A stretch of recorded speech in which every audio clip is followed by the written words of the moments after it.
Everything you have ever touched, every breath you have ever taken, every star you have ever seen, might be made of the same tiny vibrating threads of energy. If an atom were the size of our entire solar system, a single string would be smaller than a grain of sand. This is the idea at the heart of string theory, one of the most ambitious ideas in the entire history of human thought. And tonight, as you rest and let the day fall away, we are going to explore this extraordinary possibility together. What if everything in the universe, all the particles and forces and matter, could be explained by one simple idea? What if, at the deepest level of reality, beneath atoms and quarks, there was just one kind of thing vibrating in different ways? This is what string theory proposes. In its elegant and sweeping vision, a unity beneath all the diversity we see. And there is something deeply peaceful about that thought, something that settles the mind as we consider this beautiful possibility. Welcome to the Drowsy Astronaut, where we explore the universe slowly and gently, letting science become a kind of meditation for the curious mind. I am so glad you are here tonight, wherever you are, whatever time it is in your corner of the world right now. You can let go of the day, let go of your worries for a while, and just rest as we wander through these ideas together. There is nothing you need to remember, nothing you need to do. Just listen and let the thoughts settle softly into your mind. If you find this helps you relax, if these journeys help you unwind and drift, consider subscribing to the channel so you can return whenever you need. But for now, there is nothing to click, nothing to do, just settle into wherever you are resting tonight. The universe has been here for billions of years, and it will wait while you take a moment to simply be at peace. The question of what everything is made of is one of the oldest questions that humans have ever asked. Ancient philosophers wondered about this thousands of years ago, sitting under night skies, pondering what the fundamental substance of reality might be. Some thought everything was made of water, others thought fire or air, and some believed there were tiny, indivisible particles at the bottom of all things. This ancient intuition that there is something fundamental beneath the surface has guided human curiosity through the centuries. The Greeks had a word for these indivisible particles. They called them atomos, which means uncuttable in their ancient language of philosophy. For a long time, this was just speculation, a beautiful idea with no way to test whether it was actually true or merely a guess. But science eventually developed tools to look deeper, microscopes and then particle accelerators that could peer into the heart of matter itself. And what we found, layer after layer, confirmed that matter is indeed made of smaller and smaller pieces. We discovered that everything around us, the air, the water, your own body, is made of atoms of different types. There are about 90 naturally occurring types of atoms, called elements, and they combine in different ways to create all the substances we know. Water is made of hydrogen and oxygen atoms bonded together, and iron is made of iron atoms packed in crystalline structures. This was a tremendous discovery, revealing a hidden order beneath the apparent chaos of the material world. But then we looked closer at atoms themselves and found they were not fundamental. They were made of even smaller things inside. Each atom has a nucleus at its center, tiny and dense, surrounded by a cloud of electrons orbiting around it. And the nucleus itself is made of protons and neutrons, packed tightly together, held by forces stronger than anything we experience in daily life. The deeper we looked, the more layers we found. like opening a box to find another box inside. Again and again. When physicists examined protons and neutrons, they found yet another layer, particles called quarks, bound together by gluons. Quarks come in different types, with whimsical names like up, down, strange, and charm, and they combine in specific ways to form the particles we observe. This is the world of particle physics, a realm of incredible complexity, governed by rules we have slowly learned to understand. The standard model of particle physics describes all these particles and their interactions in one mathematical framework that has been tested thousands of times. The standard model is one of the great achievements of human knowledge, predicting experimental results with astonishing precision. It tells us that everything we see is made of a handful of fundamental particles, interacting through forces carried by other particles. Photons carry the electromagnetic force, gluons carry the strong force, and other particles carry the weak nuclear force that governs radioactive decay. This framework explains so much about the world, from why the sun shines to why magnets stick to your refrigerator. But for all its success, the standard model has a serious problem. It cannot include gravity in its framework. Gravity, the most familiar force, the one that keeps you in your chair, simply does not fit into the mathematical structure of the standard model. This is not a small issue that can be patched up with a few adjustments. It is a fundamental incompatibility that has troubled physicists for decades. Two of our best theories, quantum mechanics and general relativity, seem to contradict each other when we try to combine them. Einstein's general theory of relativity describes gravity beautifully as the curvature of space and time caused by mass and energy. It explains why planets orbit the sun, why black holes exist, and why the universe itself is expanding outward in all directions. This theory has passed every test we have thrown at it, predicting phenomena that were later confirmed with incredible accuracy. But when we try to apply quantum mechanics to gravity, the mathematics breaks down, giving us infinite answers that make no physical sense. This clash between our two best theories is one of the great unsolved problems in all of physics today. Quantum mechanics rules the world of the very small, atoms and particles, while general relativity rules the world of the very large, like stars and galaxies. In most situations, we can use one theory or the other, depending on the scale, and simply ignore the conflict between them. But there are places in the universe where both theories should apply at once, and there our understanding completely falls apart. Inside a black hole, where matter is crushed to incredible densities, we need both quantum mechanics and gravity to describe what happens there.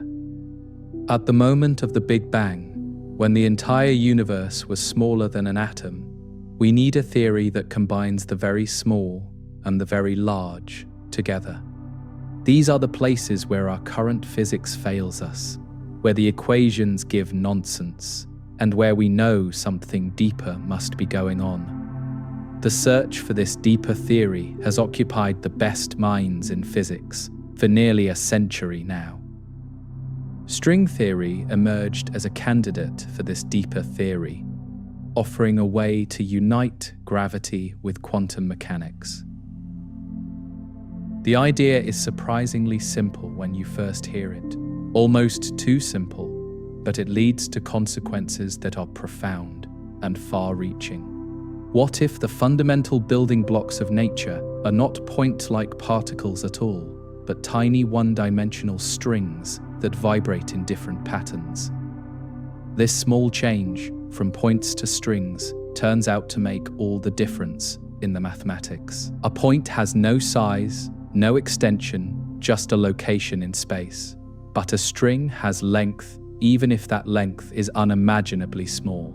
This tiny bit of extension, this one-dimensional structure, changes how the mathematics behaves when we try to include gravity. The infinities that plagued other approaches, the nonsense answers, become tamed in string theory, giving finite sensible results.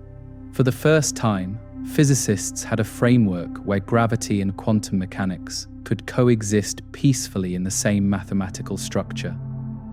What makes string theory so beautiful is that it explains diversity through unity, all the different particles as different vibrations of one kind of thing.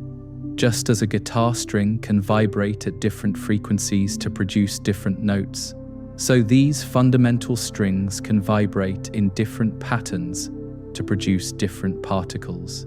An electron is a string vibrating one way, a quark vibrating another way, and a photon is yet another vibration pattern of the same underlying string. The entire zoo of particles, all the complexity of the standard model, emerges from this one simple idea. And here is something remarkable that early string theorists discovered. One of the vibration patterns has exactly the properties of the graviton. The graviton is the hypothetical particle that carries the force of gravity, and it emerges naturally from string theory without being added by hand. This was a stunning result when it was first found in the 1970s, because it meant gravity was not a problem, but a prediction of the theory. String theory does not struggle to include gravity. Gravity appears automatically as an inevitable consequence of vibrating strings. This is why string theory has captivated so many physicists for so many decades. It offers hope for a genuine theory of everything. Not everything in the sense of predicting the weather or explaining human behavior, but everything in the sense of describing all the fundamental forces and particles. Such a theory would complete the quest that Einstein began late in his life, a unified framework that brings all of physics together. Whether string theory is that final theory or a stepping stone to something deeper remains to be seen as research continues. For tonight, we simply begin the journey into this beautiful set of ideas, letting each concept settle gently into awareness. There is no rush, no test, no need to master anything, just the slow unfolding of a story about the deepest level of reality. String theory may or may not be the final answer, but it is a worthy meditation on the possibility that everything is connected at the most fundamental level. And in that connection, in that underlying unity, there is a kind of peace that calms the searching mind. Think about it for a moment, resting there in the quiet, everything you have ever known made of the same vibrating threads. The atoms in your body, vibrating strings, the light from the stars outside your window, vibrating strings. The force of gravity holding you gently to the earth, vibrating strings in a different pattern. There is a unity beneath all the apparent diversity of nature, a oneness that string theory tries to express in mathematical form. The universe, in this view, is like a vast symphony, with strings playing every note and every chord. The particles are the notes, the forces are the harmonies, and everything we experience is the music that results. You are part of this cosmic symphony, your atoms vibrating in concert, with the atoms of distant galaxies, all made of the same fundamental strings. There is something restful in this image, something that invites the mind to settle into a feeling of belonging to something vast and beautiful. As we continue this journey in the parts ahead, we will go deeper, exploring extra dimensions and the shapes of hidden spaces. We will learn how strings might explain the specific properties of our universe, why the forces have the strengths they do, why particles have the masses they have. We will encounter ideas that stretch the imagination, 11 dimensions, membranes floating in higher spaces, a landscape of possible universes beyond counting. But we will always return to this simple starting point, tiny strings vibrating in the fabric of reality. For now, let this introduction settle like a seed planted in quiet soil, waiting to grow as we explore further. The ideas will unfold gradually, each part building on the last, creating a picture of string theory that emerges slowly over time. There is nowhere you need to get to, nothing you need to achieve, just the gentle pleasure of contemplating deep ideas in a restful state. To understand why string theory matters, we need to understand the problem, the deep conflict at the heart of modern physics. We have two incredibly successful theories that describe different realms of nature, and they refuse to work together no matter how hard we try. This is not a minor disagreement, not a small technicality to be smoothed over. It is a fundamental clash that tells us our understanding is incomplete. And resolving this clash is one of the great challenges that physicists have been wrestling with for generations. The first of these two theories is quantum mechanics, born in the early 20th century. A revolutionary description of how the very small behaves. Quantum mechanics tells us that particles do not have definite positions until measured, that they can be in multiple states at once, that uncertainty is built into reality. It describes the world of atoms, electrons, photons, the tiny building blocks that make up everything we see.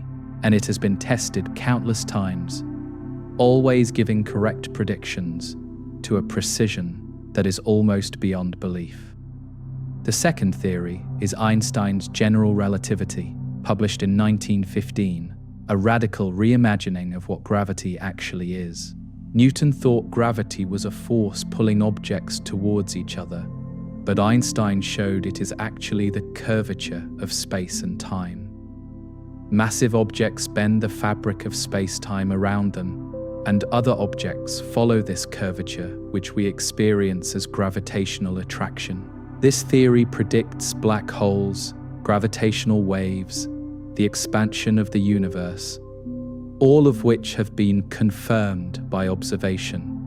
Both theories are masterpieces of human understanding, both tested and proven, and both essential for modern technology and science.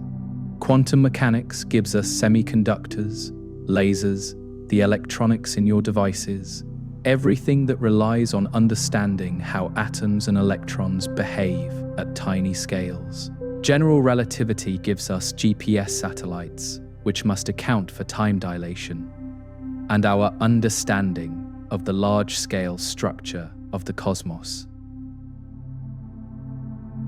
Separately, each theory is a triumph.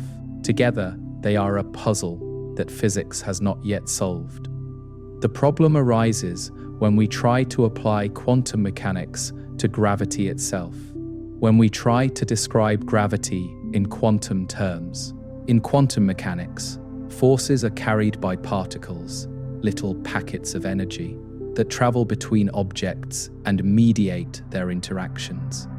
Electromagnetism is carried by photons, the strong force by gluons, and we expect gravity to be carried by hypothetical particles called gravitons. But when we try to calculate how gravitons behave using standard quantum methods, the mathematics produces infinite answers that cannot be right. These infinities are not just large numbers that might make sense. They are genuine mathematical breakdowns where the theory gives nonsense. In other quantum theories, like quantum electrodynamics, similar infinities appear, but there are mathematical tricks called renormalization that tame them. We can absorb the infinities into redefinitions of mass and charge. and extract finite, meaningful predictions from the theory. But when we try the same tricks with gravity, they do not work, and the infinities cannot be removed. This is the technical heart of the problem, the failure of renormalization, which tells us that quantum gravity needs a different approach. The usual methods of quantum field theory, so successful elsewhere, simply break when applied to gravity. This suggests that gravity is not like the other forces, that it requires some deeper framework to be understood properly. And finding that deeper framework has been the holy grail of theoretical physics for nearly 50 years now. There is another way to see the problem, more intuitive perhaps, involving the nature of space itself at tiny scales. In quantum mechanics, everything fluctuates. Nothing is perfectly still. And this includes the fabric of space-time itself. At extremely small scales, the Planck scale, space-time should become turbulent, a churning foam of fluctuations, rather than the smooth continuum we normally imagine. But general relativity assumes space-time is smooth and continuous, and it breaks down when the fabric itself becomes chaotic and uncertain. Imagine trying to draw a smooth curve on paper that keeps crumpling. Every time you try to draw, the paper folds and warps beneath your pen.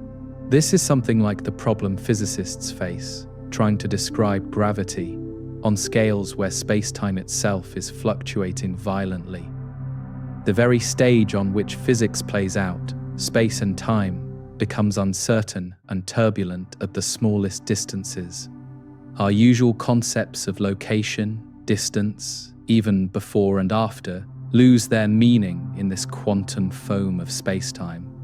These are the conditions inside black holes, where gravity is immensely strong and matter is compressed to unimaginable densities. At the very center of a black hole, the singularity, our equations predict infinite density, infinite curvature, infinite everything.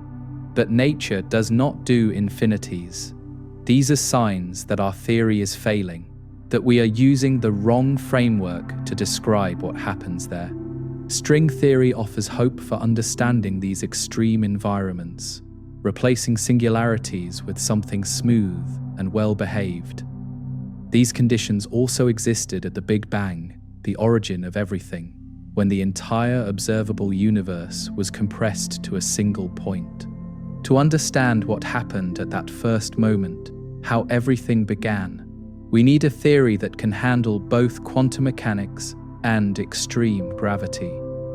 Without such a theory, the origin of the universe remains mysterious, hidden behind a veil of broken equations and infinite answers. String theory promises to lift that veil, to let us peer back to the very first instant of cosmic time.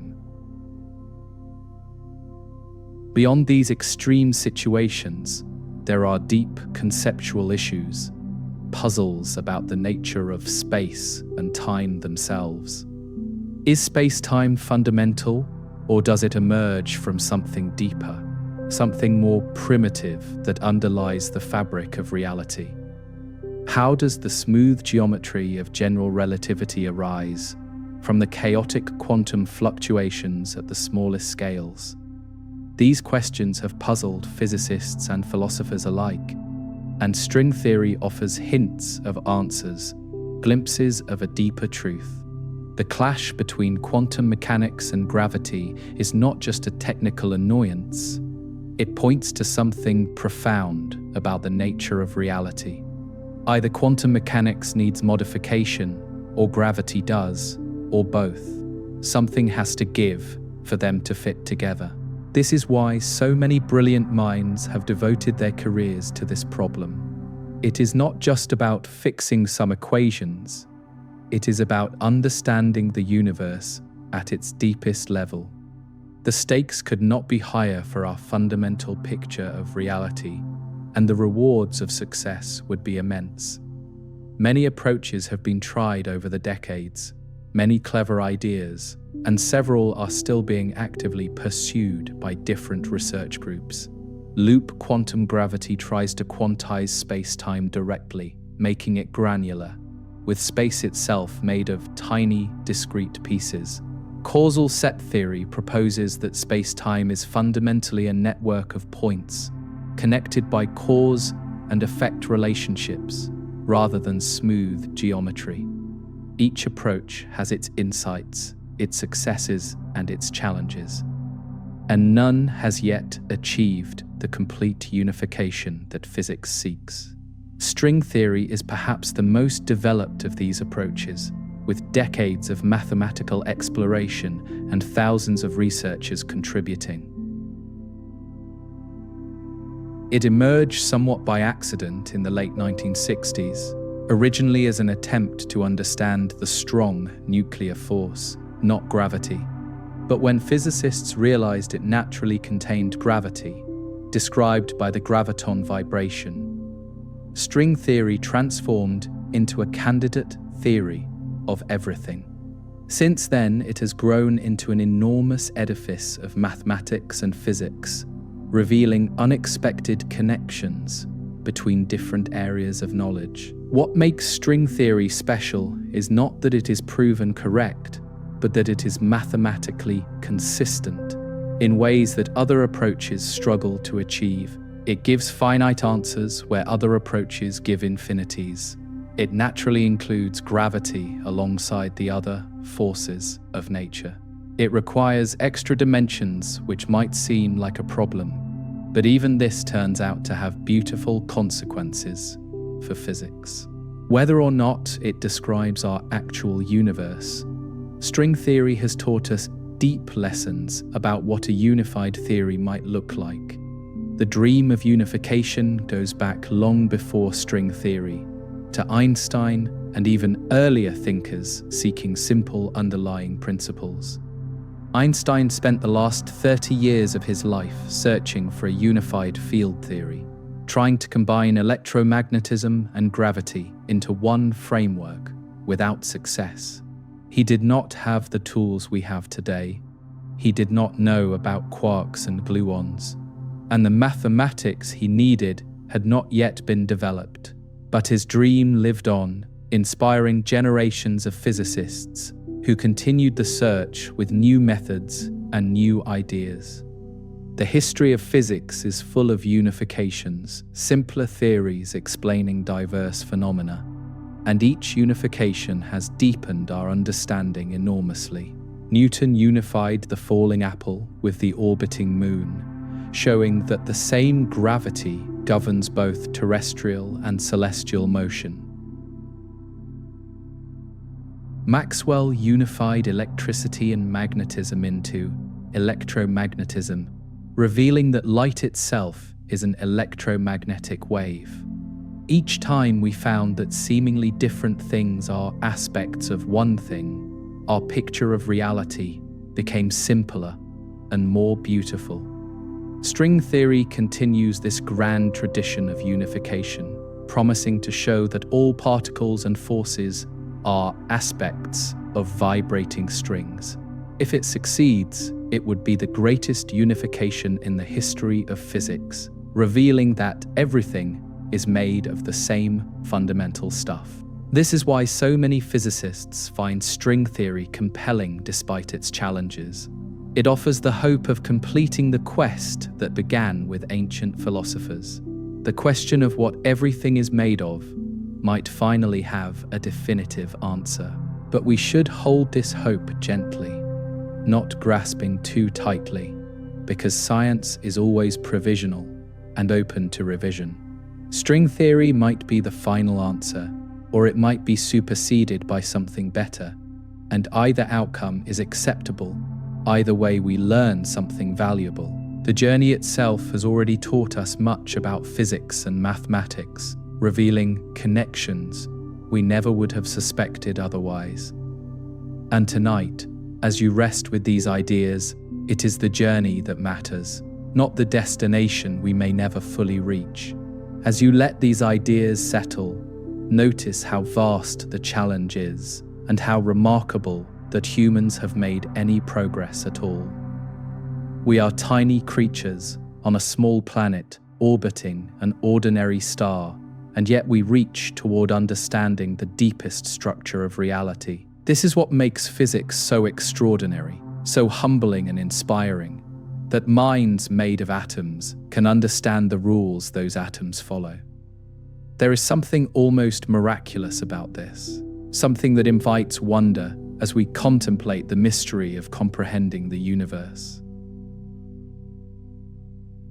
The problem that string theory solves, or tries to solve, is not just a technical issue for specialists in ivory towers. It touches on the deepest questions we can ask about existence. What is reality made of? Why does it have the properties it does? Where did it come from? These are questions that matter to anyone who has ever looked up at the stars and wondered what lies beneath the surface of things. And even if the answers remain uncertain, the asking itself elevates the human spirit. So as we prepare to go deeper into string theory in the next part, let the magnitude of the challenge settle peacefully into your awareness. This is not something that should stress you, but something that should inspire you. Human beings working together across generations have built up an extraordinary understanding of the cosmos. And you are part of this story, even just by listening and wondering. You are participating in humanity's ancient quest to understand. Rest now with these thoughts, the two great theories of physics, their beautiful successes and their stubborn clash. Let the tension between quantum mechanics and gravity become something peaceful, a mystery waiting patiently to be solved rather than a problem demanding immediate resolution. The universe has held this mystery for billions of years, and it will continue to hold it while you drift toward rest. In the next part, we will explore the radical solution that string theory proposes. But for now, simply breathe and let the ideas float in your awareness. In all our theories of physics until now, we have imagined particles as points, tiny dots with no size, no extension, just a location in space. An electron in this picture is a mathematical point with mass and charge, but zero diameter, infinitely small, with no internal structure. This seems like a reasonable simplification, making the mathematics cleaner, and for most purposes, it works perfectly well. But this simple assumption turns out to be the source of deep problems, the very infinities that plague our attempts to combine quantum mechanics and gravity. When you have a point particle, you can get arbitrarily close to it, approaching nearer and nearer with no limit to how close you can come. And as you get closer, the forces become stronger. The electric field, the gravitational field, growing without bound as distance shrinks to zero. At exactly zero distance, the fields become infinite, which makes no physical sense. And this is where the mathematical troubles begin in our calculations. The point-like nature of particles creates singularities, infinities, that we must work hard to remove from our theories. In quantum electrodynamics, physicists learn to handle these infinities through renormalization, a mathematical procedure that absorbs the infinities into measured quantities.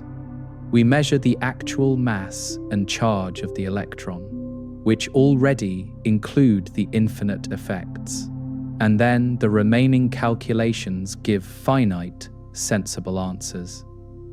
This works beautifully for electromagnetism and the other forces of the Standard Model, allowing us to calculate predictions with incredible precision. But when we try the same approach with gravity, renormalization fails and the infinities cannot be tamed.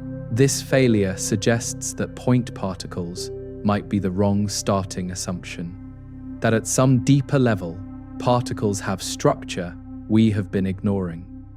If particles were not points, but had some tiny, finite size, you could never get infinitely close to their center, and the infinities would be avoided. This is the core insight of string theory. Simple and profound, that the fundamental objects are not points, but tiny one-dimensional strings.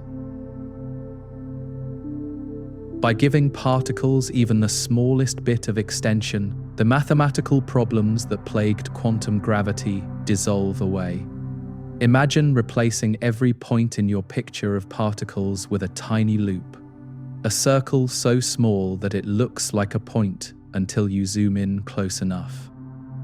That loop can vibrate like a rubber band stretched and oscillating, and different vibration patterns create different types of particles. An electron is a string vibrating in one particular pattern, while a quark is the same string vibrating in a different pattern. The photon, carrier of light and electromagnetism, is yet another vibration of this fundamental string. This simple change from points to strings has remarkable consequences. It smooths out the infinities that plagued point-particle theories. Because the string has extension, has length, you cannot probe distances smaller than the string. And the dangerous infinities from zero distance never arise. The mathematics becomes better behaved, giving finite answers, and for the first time, quantum mechanics and gravity can coexist peacefully. This is not a minor technical improvement. It is a fundamental resolution of the deepest problem in theoretical physics. Strings in string theory are unimaginably small, far smaller than anything we can measure, about the Planck length, which is 10 to the minus 35 meters. To put this in perspective, if an atom were enlarged to the size of the observable universe, a string would be roughly the size of a tree in that vast expanse. This is why we cannot see strings directly, cannot probe them with any current technology. They exist at scales beyond our experimental reach for the foreseeable future. But their effects might still be visible indirectly, through the patterns they create in the particle physics we can observe. There are two basic types of strings in string theory: open strings and closed strings. And each type has its own properties and behaviors.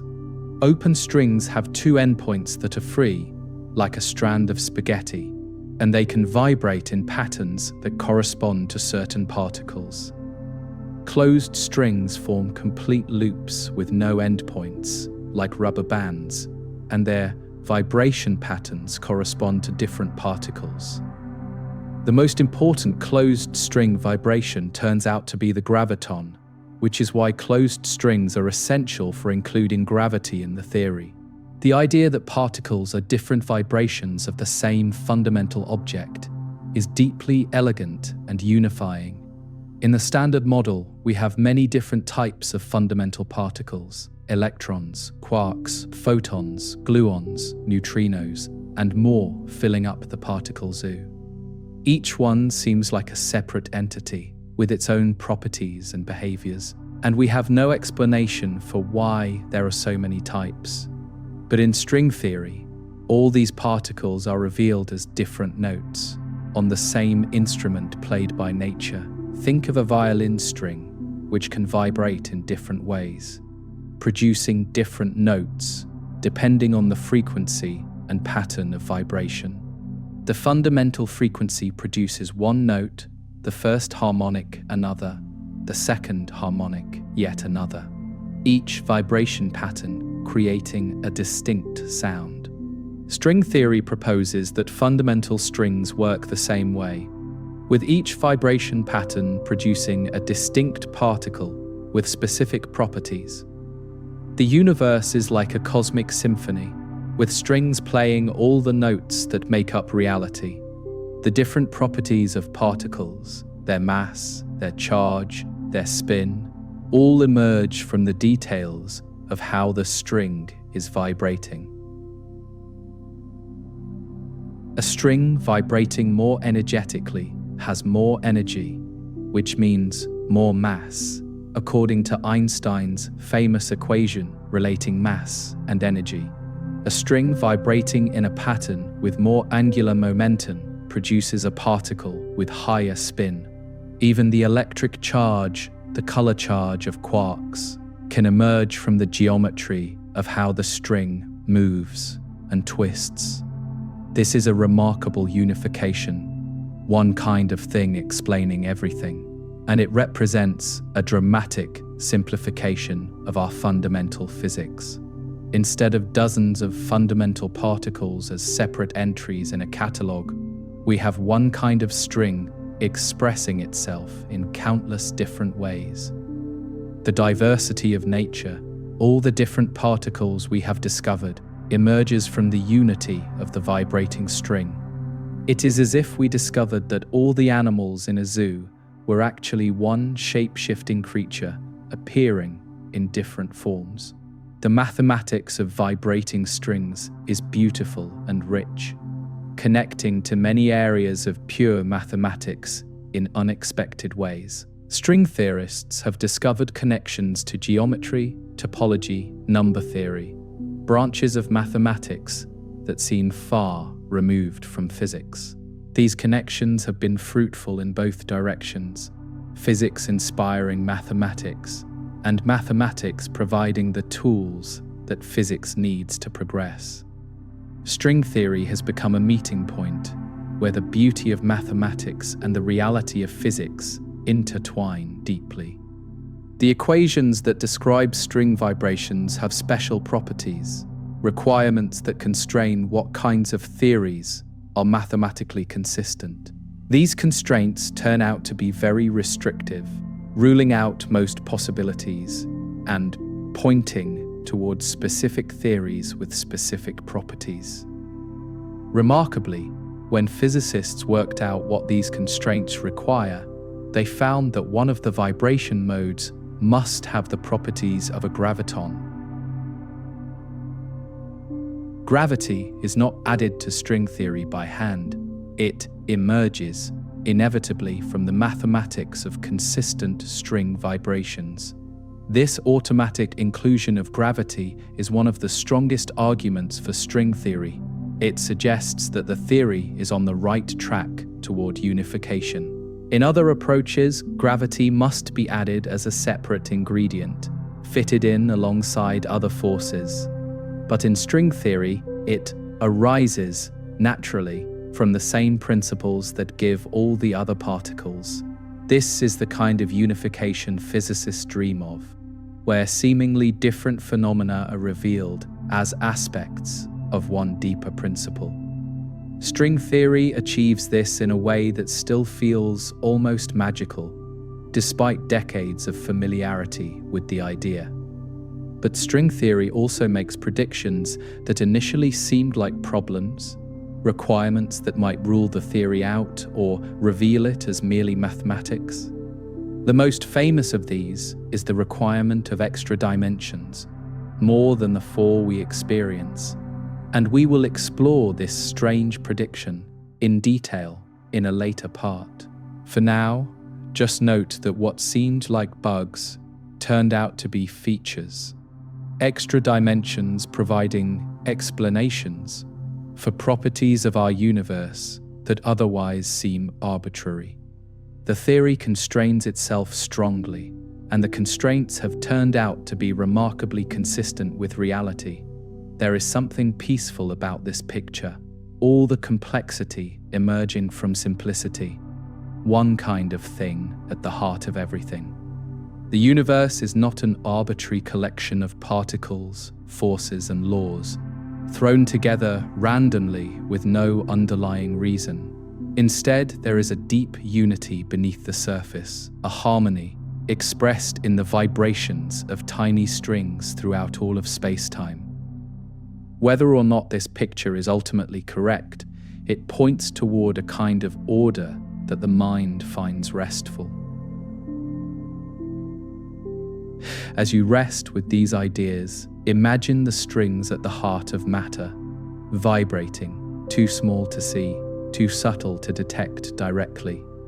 Every atom in your body is made of particles that might be strings. Every breath you take, strings vibrating in patterns that create oxygen and nitrogen. The light that brought you vision today, if string theory is right, was made of strings vibrating in the pattern we call photons. You are woven from strings, literally, a tapestry of vibrations forming the pattern that is you. And outside you, the whole universe is the same. Stars and galaxies, planets and moons, all made of vibrating strings. The force of gravity holding it all together, strings vibrating as gravitons, the light traveling between the stars, strings vibrating as photons across the void. There is one substance underlying everything, one fundamental nature, expressing itself in infinite variety across the cosmos. This is the vision of string theory: unity beneath diversity, simplicity beneath complexity, harmony beneath the apparent chaos. Let this vision settle into your awareness gently, not as something to analyze, but as something to rest in, like sinking into a warm bath. You do not need to understand all the mathematics, all the technical details, just the feeling that everything might be connected at the deepest level. The universe holding together, coherent and unified, not a jumble of separate pieces, but a single fabric. And you are woven into that fabric, part of the pattern, resting now in the quiet knowing of belonging. The shift from points to strings might seem like a small change, but it represents a profound transformation in how we think about reality. Points are abstract. They have no internal life, just position, just location, without any structure to explore. But strings have dynamics. They vibrate, they move, they interact. They have an internal life that creates the richness we observe. This tiny bit of internal structure, this one dimension of extension, is enough to build a universe to create everything we see. In the next part, we will explore just how small these strings are, diving into the unimaginable tinniness of the Planck scale. We will try to grasp, as much as human minds can, the incredible smallness of the foundations of reality. It is a journey that requires letting go of everyday intuitions, opening to scales so far beyond experience that imagination is our only guide. But it is also a peaceful journey, because at those tiny scales, the worries of daily life fade into complete irrelevance. For now, rest with the image of strings replacing points, tiny loops and strands vibrating at the heart of matter. Feel the simplicity of one thing creating many things, the elegance of vibration patterns producing all the particles of nature. The universe as music, frozen into matter, strings playing the symphony of existence. This is what string theory offers as a picture of ultimate reality, not proven, but beautiful and possibly true. And with that beauty, we pause, letting the ideas settle, like leaves drifting down to rest on still water.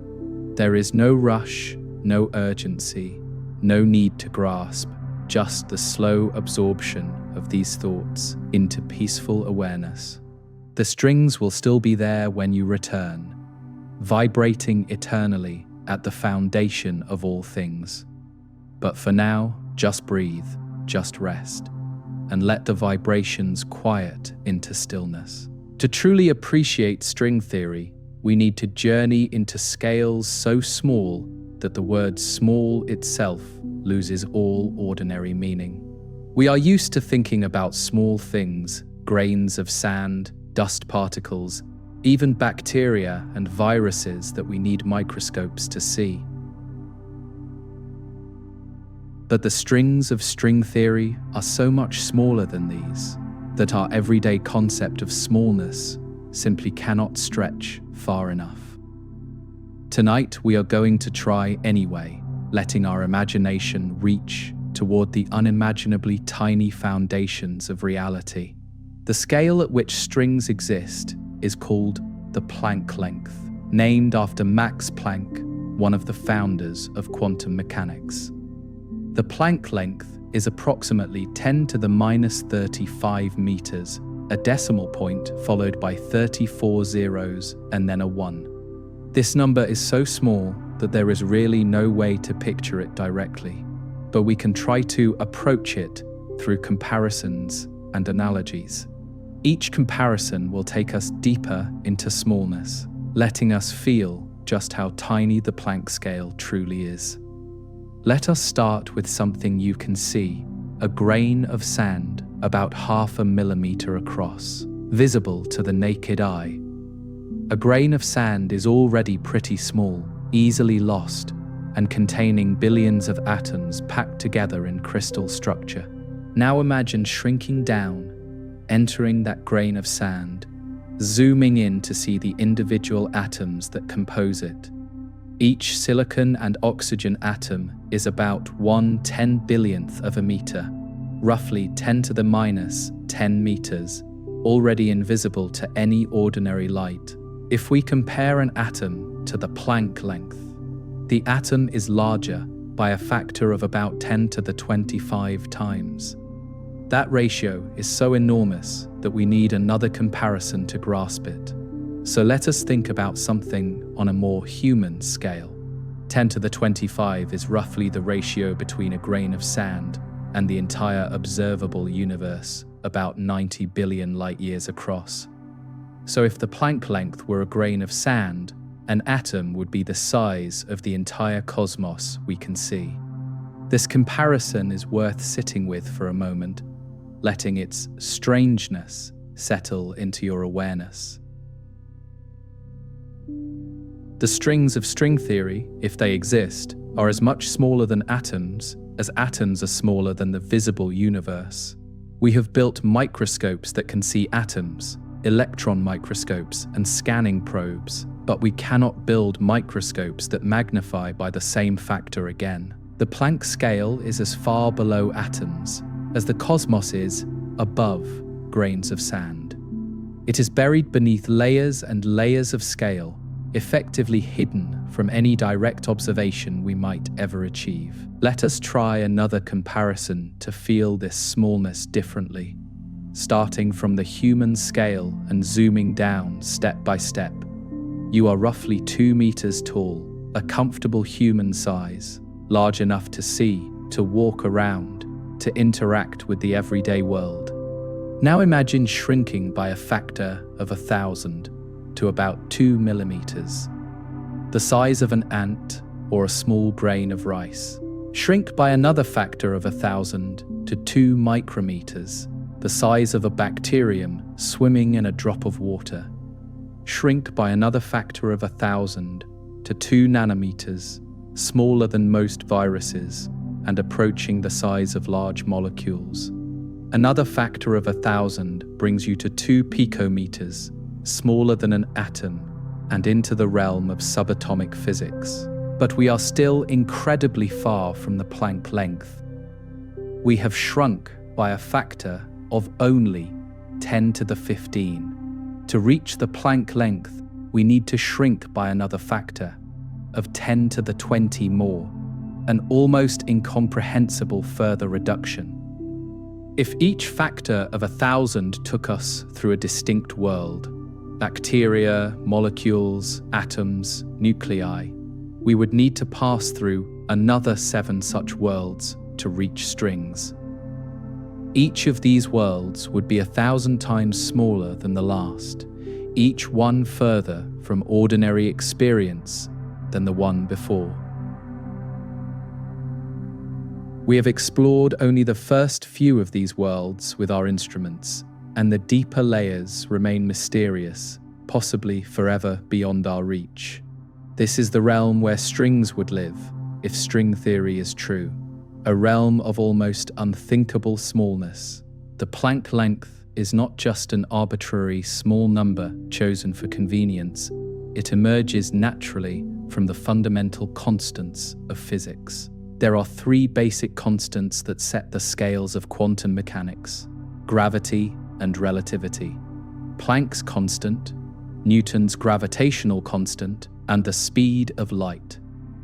When you combine these three constants in a certain way, the result is a natural length scale, the Planck length of 10 to the minus 30 FO5 meters. This is the scale where quantum mechanics and gravity become equally important, where both theories must be used together to describe what happens. At larger scales, we can use quantum mechanics for small things and gravity for large things, keeping them separate and avoiding their conflict. But at the Planck scale, this separation becomes impossible, and we need a unified theory that handles both at once. String theory is designed to work precisely at this scale, where the foundations of physics become truly unified. The Planck length represents a kind of limit on how finely we can divide space, a minimum meaningful distance below which our usual concepts break down. This does not necessarily mean space is made of discrete chunks like pixels, but it suggests that our smooth picture of space becomes inadequate at these scales. Just as water looks smooth until you zoom in to see molecules, space-time might look smooth until you zoom in to the Planck scale where strings vibrate. Below this scale, we cannot meaningfully talk about smaller distances because measurement itself becomes impossible. One way to understand this limit is through the physics of measurement itself and the energy required to probe very small distances. To see something small, you need to bounce light or particles off it, and seeing smaller things requires higher energy probes with shorter wavelengths. But at some point, you need so much energy to see such small distances that the energy creates a black hole that swallows your probe. This happens precisely at the Planck scale, where measurement becomes self-defeating and physics as we know it reaches its ultimate limit. The Planck time is equally fundamental, about 10 to the minus 43 seconds, the time it takes light to travel one Planck length. This is the smallest meaningful interval of time, the tick of the universe's most fundamental clock, if such a thing exists. Events separated by less than a Planck time cannot be meaningfully ordered. The concepts of before and after lose their usual meaning. At the Big Bang, the entire first Planck time was a single moment, when all the physics we know was compressed into this ultimate smallness. There is something almost peaceful about these limits, these boundaries of knowledge, a recognition that the universe has depths we cannot fully plumb. We do not need to understand everything to appreciate the mystery, and the Planck scale reminds us that some things lie beyond direct experience. String theory is our best attempt to describe what happens at these scales, even though we may never be able to see it directly. It is mathematics reaching beyond the senses, touching realms that only thought can enter.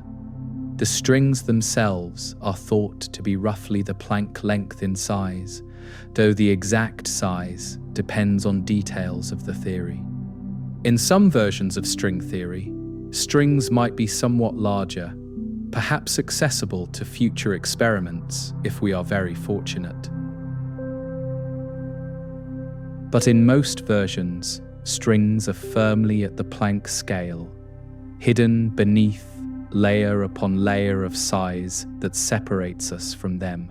We are like creatures living on the surface of an ocean, unaware of the depths that lie beneath our feet. Consider for a moment the atoms in your body, each one a tiny world, with electrons orbiting the nucleus of protons and neutrons. Inside those protons and neutrons are quarks bound by gluons, and inside those, if string theory is right, are the strings themselves. You contain perhaps 7 octillion atoms, 7 times 10 to the 27, and each atom is a universe of activity at scales you cannot perceive. And beneath all that activity, at the Planck scale, the strings vibrate in patterns that create everything you are. This cascade of scales, from human to atomic to subatomic to Planck, is one of the great discoveries of modern physics. Reality is not flat, not single-layered, but deep with structure at every level of magnification. Each layer has its own phenomena, its own effective laws, and the deeper layers explain the shallower ones above. String theory proposes to be the deepest layer of all, the bottom of the cascade where everything else originates. There is a meditation practice of zooming out, seeing yourself from above, rising higher until the whole earth is visible. Tonight we are doing the opposite, zooming in, going deeper, shrinking smaller and smaller toward the foundations. Both directions lead to a kind of peace, a release of ordinary concerns, a recognition that our usual scale is just one among many. The very large and the very small both teach humility, showing us that the universe extends far beyond our everyday experience. At the Planck scale, the fabric of space-time itself becomes uncertain, subject to quantum fluctuations that make geometry itself fuzzy. The smooth space we experience is an averaged-out approximation, a calm surface above a churning quantum sea. Down at the Planck scale, space might foam and bubble, with tiny wormholes and topological changes happening constantly. String theory provides a framework for understanding this quantum foam, replacing the chaos with ordered vibrations of strings. We cannot see these scales, cannot touch them, cannot directly experience them, and yet they are here right now, beneath everything we know. The Planck scale is not somewhere else, not far away. It is inside every point of space, every moment of time. You are sitting on it, breathing it, made of it, even though it is hidden by the vastness of the scales above. This intimacy with the unreachable is one of the strangest aspects of physics. The knowledge that the inaccessible is also the immediate. As the night deepens and your body relaxes further into rest, let these ideas about scale settle into comfortable awareness. You do not need to strain to understand the Planck length. Just accept that reality extends far beyond what we can see. The strings, if they exist, are vibrating right now, creating the particles that create the atoms that create you. There is a quiet music playing at the bottom of everything, too subtle to hear but always present, always creating. The journey into smallness is complete. For now, we have reached the limit, the Planck scale where strings might dwell. In the next part, we will explore how these tiny strings vibrate and how different vibrations create the diversity of particles we observe. The music of the strings, the symphony of existence, will become clearer as we understand how vibration creates reality. But for now, rest in the smallness, knowing that even the tiniest things are part of this vast mystery. If string theory is correct, then everything that exists, every particle, every force, every aspect of reality comes from vibration. The strings at the bottom of nature are not static. They are constantly oscillating, trembling, vibrating in complex patterns. And just as a musical instrument can produce many different notes, a single type of string can produce many different particles through its vibrations. This is perhaps the most beautiful idea in all of string theory, that the diversity of nature emerges from the music of vibrating strings. Think about a guitar string, stretched tight between 2 points on the instrument, able to vibrate in different ways when plucked. The simplest vibration is the fundamental, where the whole string moves up and down, creating the lowest note that string can play. But the string can also vibrate in overtones, with nodes where it stays still, and loops between where it moves, creating higher pitched notes. Each pattern of vibration has its own frequency, its own sound, and the richness of music comes from combining these different modes. The strings of string theory work in a remarkably similar way, vibrating in different patterns that correspond to different particles. A string vibrating in one pattern might be an electron, while the same string vibrating differently might be a quark or a photon. The particle is not a thing separate from the vibration. The particle is the vibration, the pattern of oscillation itself. All the seemingly different fundamental particles are revealed as different notes played on the same cosmic instrument. This is a profound unification of nature, reducing diversity to unity, many particles explained by one underlying entity. The standard model of particle physics catalogues dozens of fundamental particles, each one seeming like a separate entry in nature's inventory. But string theory suggests that this catalogue is misleading, that all these particles are different expressions of the same fundamental string. Just as many songs can be played on one guitar, many particles arise from one type of string vibrating in different ways. The properties of particles, everything that makes them distinct, emerge from vibration. The mass of a particle comes from how energetically its string vibrates. A string vibrating more rapidly with more energy corresponds to a particle with more mass, according to Einstein's equivalence. Light particles, like photons, have strings vibrating gently with minimal energy, while heavy particles, like the top quark, have strings vibrating intensely. Mass is not an intrinsic property added to particles by some external rule.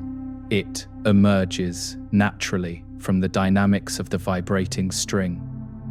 The spin of particles, their intrinsic angular momentum, also emerges from vibration, from the specific pattern of how the string oscillates and rotates. Particles with higher spin have strings vibrating in more complex patterns, with more rotation and angular motion in their oscillation. The photon has spin 1, the electron has spin 1/2, and these values arise from the mathematics of how their strings move.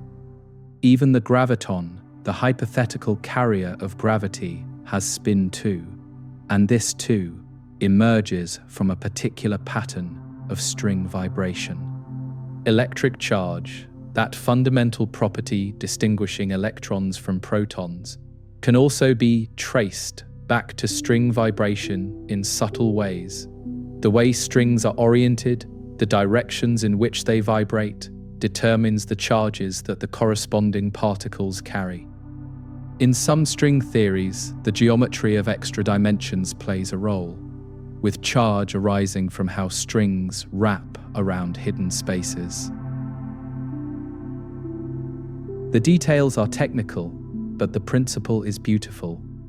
All particle properties emerge from how strings vibrate and move.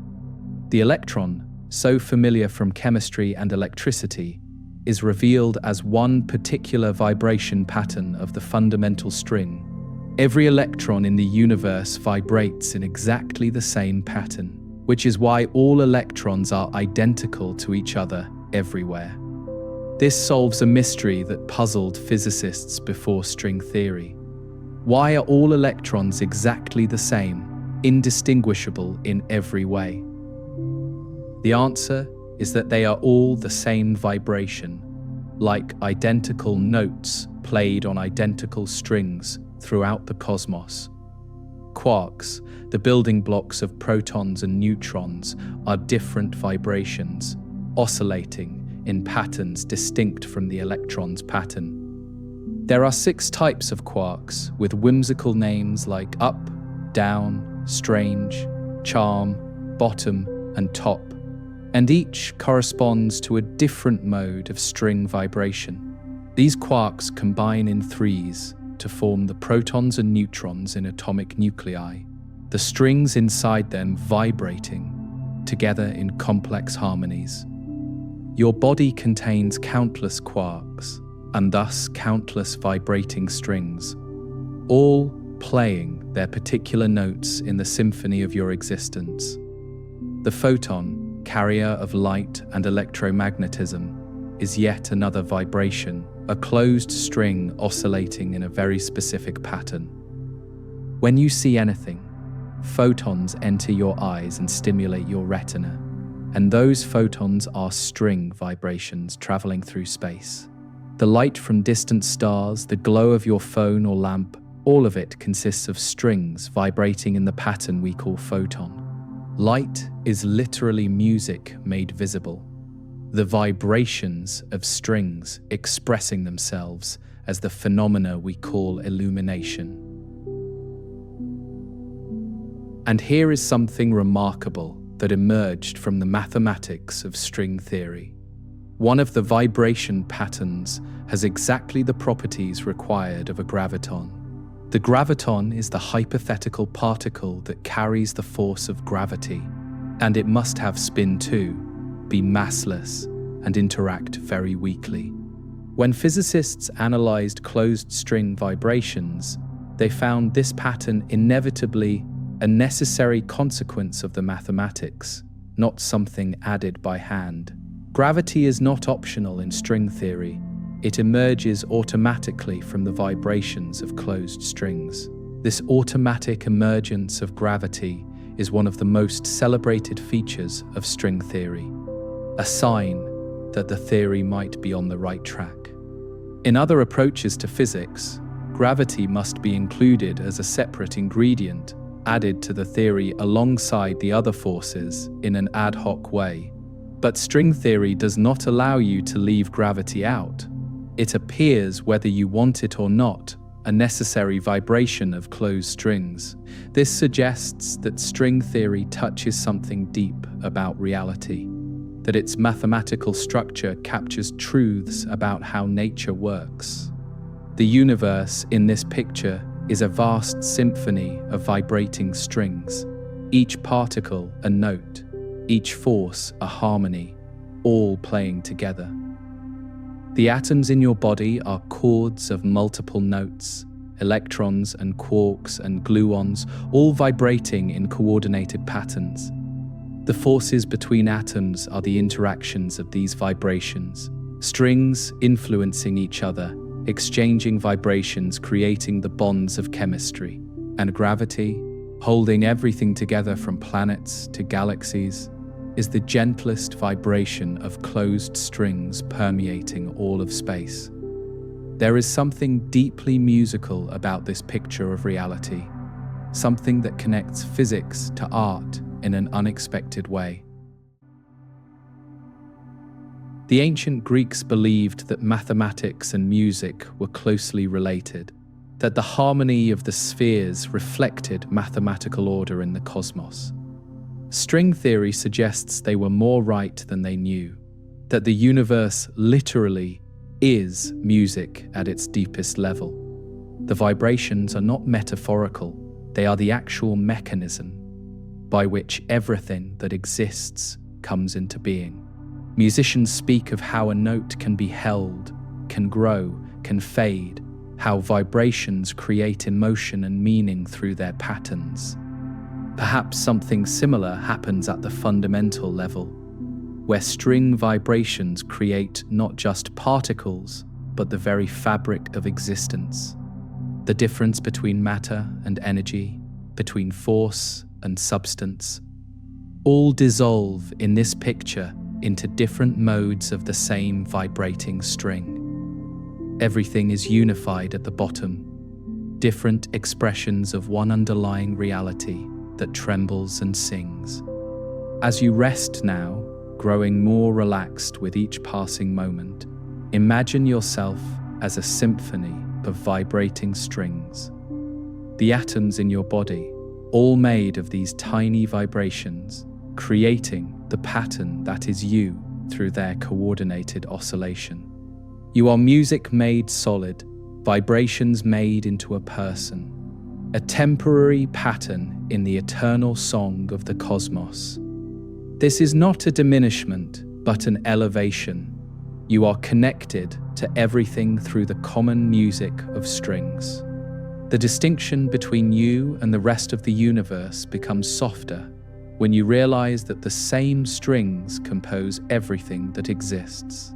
The stars are made of the same vibrations as your body, the air you breathe, the earth beneath you, all the same fundamental music.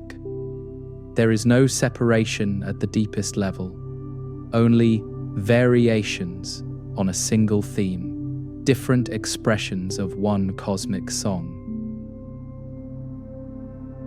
In string theory, the universe is not a collection of separate things, but a unified symphony where everything resonates together. Let this musical vision of reality settle into your awareness, not as something to analyze, but something to feel. The vibrations are too small to hear, too subtle to detect directly, but you can imagine them playing softly beneath everything you experience. A quiet music, always present, always creating, the source of all the particles and forces that make up the world. And you are part of that music, one phrase in the infinite composition that is existence. In the next part, we will explore a strange prediction of string theory, the necessity of extra dimensions beyond the ones we experience. These hidden dimensions affect how strings vibrate, and their shapes determine the properties of our universe. It is another layer of the mystery, another aspect of the deep structure that string theory reveals. But for now, rest in the music and let the vibrations carry you toward deeper peace. String theory makes a prediction that seems almost impossible at first, that our universe has more dimensions than the three of space we experience. We are used to length, width, and height, the three directions in which we can move and measure distances. Add time as a fourth dimension, as Einstein taught us, and we have the four-dimensional space-time of ordinary physics. But string theory says this is not enough, that reality contains 6 or 7 additional dimensions we have never noticed. This sounds like science fiction, like something from a fantasy novel, but it emerges from serious mathematics when we study vibrating strings. When physicists worked out the equations of string theory, they found that the mathematics only works in 10 or 11 dimensions. In fewer dimensions, the equations become inconsistent, giving negative probabilities and other mathematical nonsense that cannot describe reality. The extra dimensions are not optional, not added for fun. They are required for the theory to make logical sense.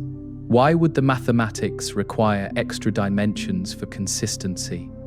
And what does this tell us about the nature of reality?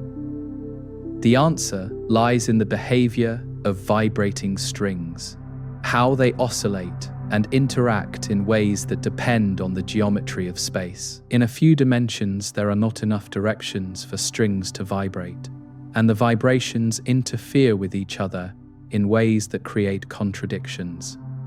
More dimensions give strings more room to move, more ways to vibrate, and the mathematics becomes self-consistent and well-behaved. The precise number of dimensions depends on which version of string theory we consider. The original bosonic string theory required 26 dimensions to be consistent. The bosonic string theory had problems. It did not include fermions, the particles like electrons and quarks that make up ordinary matter. Superstring theory, which includes fermions through supersymmetry, requires exactly 10 dimensions, 9 of space and 1 of time. And M theory, which unifies different versions of string theory, requires 11 dimensions, 10 of space and 1 of time. So where are these extra dimensions? Why have we never seen them? Why can we only move in 3 directions and not 6 or 7 more? The answer is that the extra dimensions are curled up, compactified, rolled into tiny circles or more complex shapes at every point in space. They are so small that we cannot detect them with any current technology. Hidden below the scales we can probe with our instruments. Like the thickness of a very thin thread that looks like a line from far away, the extra dimensions are there but invisible at ordinary scales. Imagine an ant walking on a garden hose, which looks like a line from far away, but up close reveals a circular dimension wrapping around the hose. The ant can move along the hose in the large visible dimension, or it can walk around the hose in the small circular dimension. From a distance, we see only the long dimension, the line, while the circular dimension is hidden by its smallness. The extra dimensions of string theory are like that circular direction, present at every point in space, but too tiny to notice. The size of these extra dimensions is thought to be near the Planck scale, about 10 to the minus 35 meters, unimaginably small. At every point in ordinary 3-dimensional space, there is a tiny curled-up space containing the extra dimensions. If you could shrink down to the Planck scale, you would suddenly find yourself with additional directions in which to move. But at our human scale, these directions are invisible, averaged out by our coarse perception of space. The shape of these curled-up dimensions is not simple, not just circles, but complex geometric structures called Calabi-Yau manifolds. These are mathematical shapes with special properties that string theory requires, intricate and beautiful forms that exist in higher dimensional geometry. The exact shape of the Calabi-Yau manifold at each point determines how strings vibrate and thus what particles exist in our universe. Different shapes would give different physics, different particles, different forces, making the shape crucial for determining the laws of nature. This is a remarkable idea, that the geometry of hidden dimensions determines physics, that the shape of what we cannot see controls what we can observe. Why does the electron have the mass it has? Perhaps because of the geometry of the Calabi-Yau manifold hidden at every point. Why are there 3 families of quarks and leptons? Perhaps this reflects topological features of the extra-dimensional space. The answers to deep questions about particle physics might be encoded in the shape of dimensions we will never directly see. There is something almost mystical about this, hidden geometry shaping visible reality, as if the unseen foundations determine everything we experience. It resonates with ancient ideas about reality having hidden depths, about visible appearances emerging from invisible structures. String theory is thoroughly scientific and mathematical in its methods, but its conclusions sometimes echo philosophical and spiritual intuitions about the nature of existence. The universe may be deeper than it appears, with hidden architecture determining what manifests on the surface. The extra dimensions also help explain why gravity is so weak compared to other forces, a puzzle that has bothered physicists for decades. Electromagnetism is roughly 10 to the 39 times stronger than gravity, an enormous ratio that seems to need explanation. In some versions of string theory, gravity can spread into extra dimensions, while other forces are confined to our 3-dimensional space. This spreading dilutes gravity, making it weaker than it would otherwise be, and the extra dimensions explain what seemed like an arbitrary weakness. If this explanation is correct, gravity is not intrinsically weak at all. It only appears weak because we experience only part of its effect. The graviton, the closed string vibration carrying gravity, can travel through all 10 or 11 dimensions of space-time. But photons and other particles are open string vibrations, stuck on a 3-dimensional surface, a brane floating in higher dimensional space. We are confined to our brain, experiencing only the gravity that reaches us, while most of gravity's strength leaks into dimensions we cannot access. This picture will become clearer when we discuss branes in a later part. For now, just hold the image of hidden dimensions at every point. The space around you, which seems 3-dimensional and simple, might contain tiny curled spaces at every location, invisible but real. These hidden spaces vibrate with strings, and their shapes determine everything about the physics we observe. It is as if we live on the surface of a deep ocean, unaware of the depths beneath us that shape our experience. Some physicists find extra dimensions troubling, an ugly complication, while others find them beautiful, a natural extension of mathematical consistency. The history of physics includes several examples of hidden dimensions being discovered, from the 4th dimension of time to the quantum dimensions of Hilbert space. Perhaps extra spatial dimensions are another step in this ongoing revelation, another layer of reality that we are just beginning to understand. Or perhaps they are mathematical artifacts that will eventually be explained away, and the truth about dimensions is something we have not yet imagined. For tonight we simply rest with the mystery of these hidden dimensions, letting the strangeness become familiar through gentle contemplation. You do not need to visualize 6 extra dimensions perfectly. Our brains evolved to handle 3 dimensions and struggle with more. Just hold the idea that space might be richer than it appears, with hidden structure at every point, curled up too small to see. The universe is deeper than our senses can reach, and string theory is trying to map these invisible depths. Imagine, as you rest, that at every point in the space around you, there is a tiny flower of extra dimensions, too small to see. At every point inside your body, inside every atom, these hidden spaces exist, affecting how strings vibrate within you. You are woven not just through 3-dimensional space, but through these higher dimensions as well, a more complex being than you appear. The extra dimensions are not elsewhere, they are here, right now, part of the fabric of where you are. Let this image settle into comfortable awareness, not as something to fully grasp, but as a possibility to rest with peacefully. The universe may have depths we cannot see, hidden architecture at every point in ordinary space. And there is peace in this mystery, in knowing that reality extends beyond what we can perceive.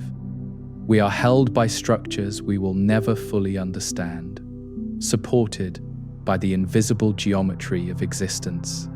In the next part, we will explore these hidden shapes more deeply, the Calabi-Yau manifolds, and what their geometry means for physics. For now, rest in the mystery, knowing that the extra dimensions, if they exist, are resting too. Everything is quiet at the Planck scale tonight, strings vibrating in their hidden spaces, creating the world. And you are part of it all, a pattern woven through dimensions both seen and unseen. The extra dimensions of string theory are not just empty space curled up small, they have shape and structure that affects everything in the visible universe. These shapes are called Calabi-Yau manifolds, named after mathematicians who studied them. Eugenio Calabi, who conjectured their properties, and Xingtung Yao, who proved they exist. They are geometric forms of incredible complexity and beauty, existing in higher dimensional mathematics but determining the physics we observe. The shape of what we cannot see controls everything about what we can see. A Calabi-Yau manifold is not something you can easily picture because it exists in 6 dimensions and our minds evolved for 3. But mathematicians can describe these shapes precisely using equations, and computer graphics can show projections and cross-sections of their intricate forms. They often look organic, like strange flowers or corals, with curving surfaces and complex topology that folds back on itself. At every point in our 3-dimensional space, one of these intricate shapes might be curled up, invisible but consequential. The specific shape of the Calabi-Yau manifold determines how strings can vibrate, because strings wrap around and through these hidden spaces in various ways.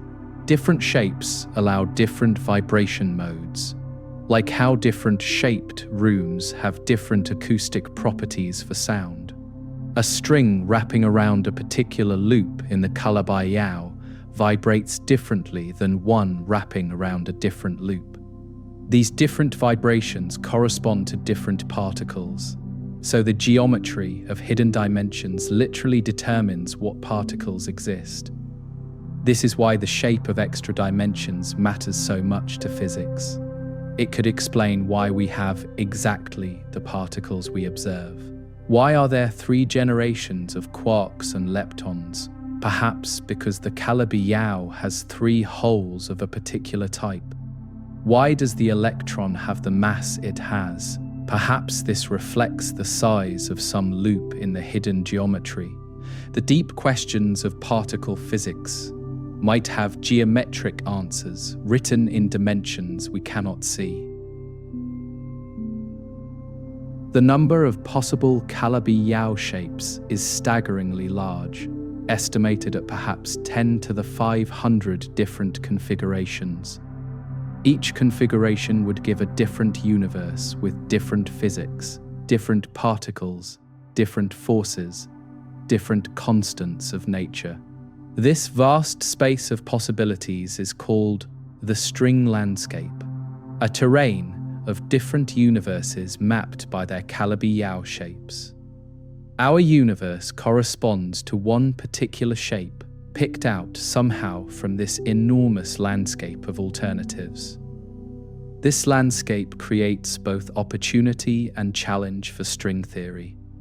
The opportunity is that one of these shapes might exactly match our observed physics.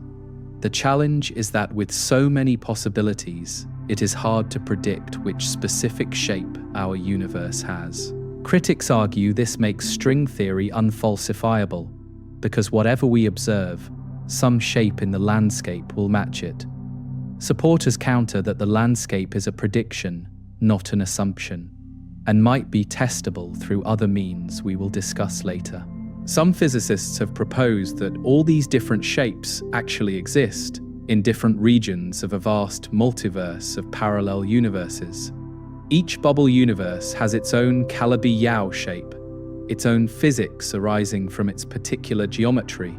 We observe our particular physics because we exist in a universe where the shape happens to allow stars, planets, and life to form. This anthropic reasoning is controversial but logical.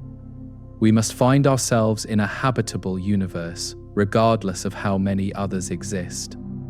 The shapes of Calabi-Yau manifolds are beautiful mathematical objects in their own right, studied by mathematicians for their intrinsic elegance. They have special properties called Kahler metrics and Ricci flatness, technical conditions that ensure the mathematics of string theory remains consistent. These are not arbitrary shapes chosen for convenience. They are required by the deep mathematical structure of the theory. The beauty of string theory is that physics and mathematics become intertwined in this demand for specific geometric forms. Imagine that, at every point in the room where you are resting, there is a tiny Calabi-Yau manifold, invisibly small but incredibly intricate.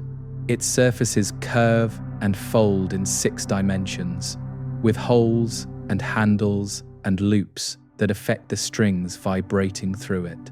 The shape at every point is the same Calabi-Yau repeated throughout our universe, giving uniform physics everywhere. We live in a sea of hidden geometry, swimming through structure we cannot perceive, but that shapes everything we know. The relationship between geometry and physics has a long history, going back to Einstein's insight that gravity is geometry. In general relativity, the curvature of space-time determines how objects move. Gravity is not a force, but a geometric property of the space around massive objects. String theory extends this insight to particle physics, suggesting that particle properties are also determined by geometry, the geometry of hidden dimensions. If this is right, all of physics might ultimately be geometry, the shapes of space-time, determining everything that happens within it. There is something deeply satisfying about this geometric vision of reality, a universe constructed from pure mathematical form. The particles and forces we observe are not arbitrary. They are reflections of an underlying geometric structure. The laws of physics are not external rules imposed on nature. They are expressions of the geometry of space-time itself. This is a kind of ultimate unification, where physics and geometry merge into a single description of reality. The study of Calabi-Yau manifolds has become a field in itself, connecting string theory with pure mathematics in productive ways. Physicists have made discoveries about these shapes that mathematicians had not found, and mathematicians have provided tools that physicists needed for their calculations. This collaboration between disciplines is one of the fruits of string theory. Even if the physics turns out to be wrong, the mathematical insights remain valuable. String theory has become a bridge between the physical universe and the abstract world of pure mathematics. Some researchers are trying to identify which Calabi-Yau shape matches our universe, searching through the landscape for configurations that reproduce observed physics. This is an enormous computational challenge, with so many shapes to consider, but computers and algorithms are making progress on narrowing down possibilities. Perhaps someday we will identify the exact shape of our hidden dimensions and understand why the electron has the mass it does, why forces have their particular strengths. Or perhaps the landscape is too vast to search, and we must find other ways to test string theory. For now, the shape of extra dimensions remains one of the great mysteries, a hidden architecture that might explain everything or might forever elude us. String theory provides the framework for asking these geometric questions, even if the answers are not yet within reach. The possibility that everything we observe is determined by unseen geometry at every point in space is a remarkable vision. Whether it is correct is an open question, but it expands our sense of what reality might be. As you rest now, let the idea of hidden shapes settle peacefully. Geometric forms curled up at every point, too small to see. You do not need to visualize them precisely. Just accept that space might have hidden structure, invisible depth. The Calabi-Yau manifolds, if they exist, are resting too, their intricate surfaces holding their shape in the stillness of the night. Everything is geometry at the deepest level, curves and surfaces and topology all the way down. Imagine that beauty of form is woven into the fabric of reality, that the universe is structured like an intricate work of art. The shapes we cannot see are as beautiful as anything visible. Mathematical forms of perfect proportion and elegant complexity. And you are made of these shapes. Your atoms determined by geometry at scales beyond perception. You are a geometric being, a pattern arising from the hidden architecture of space-time. In the next part, we will explore how gravity emerges naturally from string theory, how the graviton appears as an inevitable vibration of closed strings. This is one of the greatest achievements of string theory, the automatic inclusion of gravity that other approaches struggle with.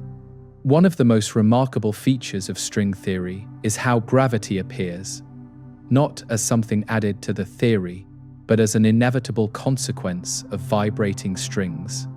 In other approaches to fundamental physics, gravity must be included separately, added to the equations by hand alongside the other forces. But in string theory, when you study the vibration modes of closed strings, you automatically find one mode that has all the properties of the graviton. This automatic emergence of gravity is one of the strongest arguments that string theory is on the right track. The graviton is the hypothetical particle that carries the force of gravity, just as the photon carries electromagnetism and gluons carry the strong force. It must have specific properties if it exists: spin 2, zero mass, and an ability to couple to all forms of energy and matter.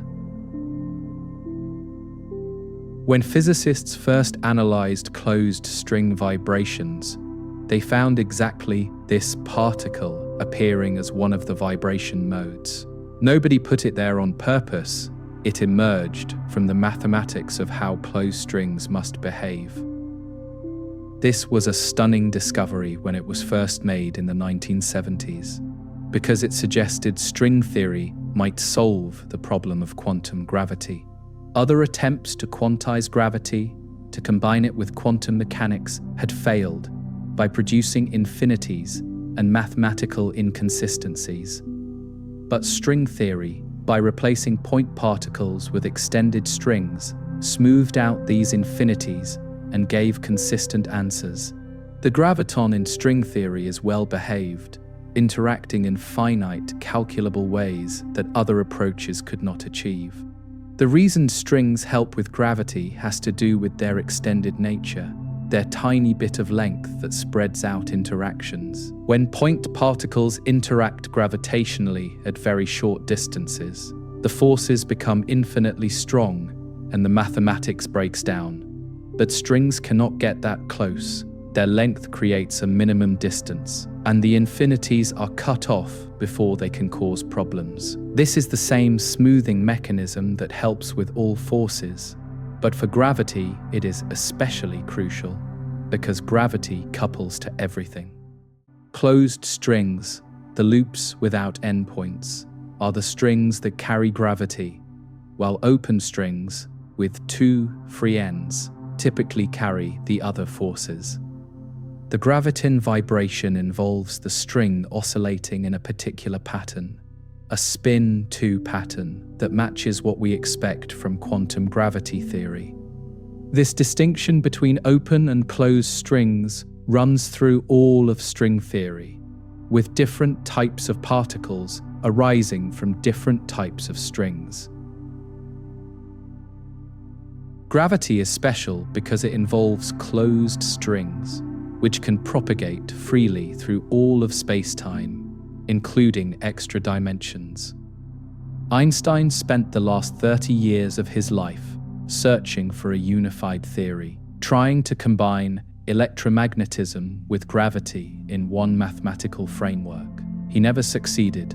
The mathematics would not cooperate, and he died knowing that this grand dream remained unfulfilled. String theory might be the realization of Einstein's dream, the unified theory he searched for, arriving decades after he was gone. If string theory is correct, Einstein would have been pleased. to see gravity unified with the other forces through vibrating strings. The way gravity works in string theory connects to general relativity at large scales, but differs at the tiny scales where quantum effects matter. General relativity describes gravity as the curvature of space-time, a smooth geometric picture that works beautifully for planets and stars. But at the Planck scale, space-time itself becomes quantum and uncertain. And string theory provides the framework for understanding this quantum gravity regime. The graviton is the quantum of this underlying gravitational field, the smallest unit of gravitational interaction carried by closed strings. Gravitational waves, ripples in space-time detected for the first time in 2015, are made of gravitons in the quantum picture of gravity. These waves are produced by massive objects accelerating, like merging black holes, and they travel through space at the speed of light. In string theory, these waves are made of closed string vibrations, vast numbers of gravitons propagating together as a coherent wave. We have detected gravitational waves with interferometers, but individual gravitons are far too weakly interacting to detect one by one.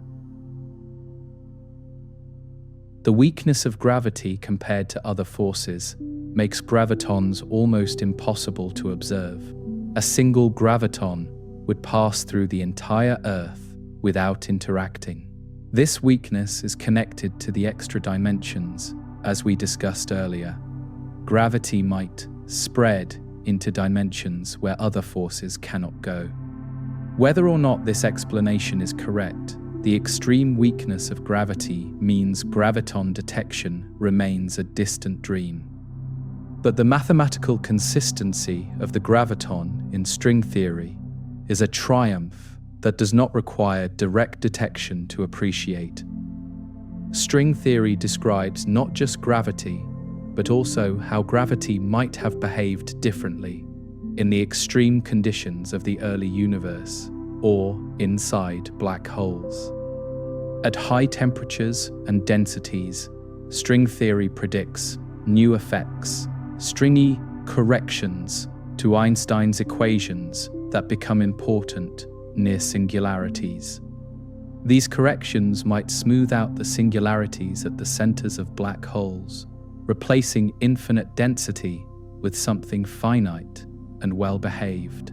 The Big Bang singularity might also be resolved, the moment of creation becoming a transition from some earlier state. This smoothing of singularities is another consequence of strings having extent, their length preventing the infinite compressions that point particles would allow. A point can be squeezed into zero volume, creating a singularity, but a string resists compression below its own length, setting a minimum size. This stringy resistance might explain what happens at the heart of black holes, where our current theories predict nonsense like infinite density. String theory offers hope for understanding these extreme environments, replacing breakdown with new physics that makes sense. There is something comforting about gravity being built into string theory, the force that holds you gently to your bed right now, emerging from the same source as everything else. Gravity is not separate from the other forces. It is another vibration of the same fundamental strings that make up matter. The force holding galaxies together, holding the solar system together, is kin to the forces holding atoms together, all arising from string vibrations.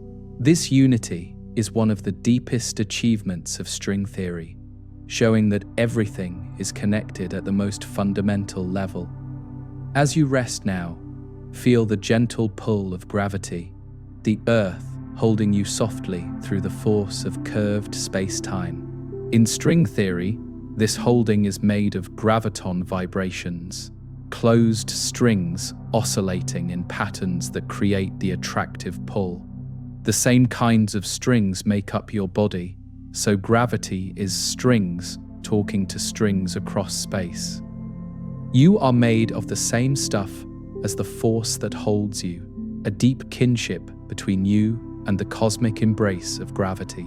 Einstein imagined gravity as geometry, the curvature of space and time, and that picture remains true at the scales we experience. But beneath that geometric picture, string theory suggests, there are vibrating strings creating the gravitons that create the curvature. It is as if general relativity is the surface of a deep ocean, and string theory reveals the currents and creatures swimming below. Both pictures are true at their respective scales, and string theory unifies them in one coherent framework. The emergence of gravity from string theory was almost accidental at first. Physicists were studying strings for other reasons and found the graviton unexpectedly. This kind of discovery, where you find more than you were looking for, often signals that a theory is touching something real about nature. The graviton was not requested, not demanded. It simply appeared as a necessary consequence of string mathematics. This gives physicists confidence that string theory is not just arbitrary invention, but discovery of something true. In the next part, we will explore branes, extended objects like strings but with more dimensions, membranes floating in higher dimensional space. Our universe itself might be a brane, a three-dimensional surface in a higher dimensional bulk. For now, rest with gravity, feeling its gentle presence holding you in place. The gravitons, if they exist, are everywhere around you, closed strings vibrating softly in the quantum gravitational field. Let their vibrations be a lullaby, holding you as you drift towards sleep. String theory contains more than just strings. It includes higher dimensional objects called branes, which play a crucial role. A string is one-dimensional, a line or loop with length but no width. But branes can have 2, 3, or more dimensions of spatial extent. The name comes from membrane, a two-dimensional surface.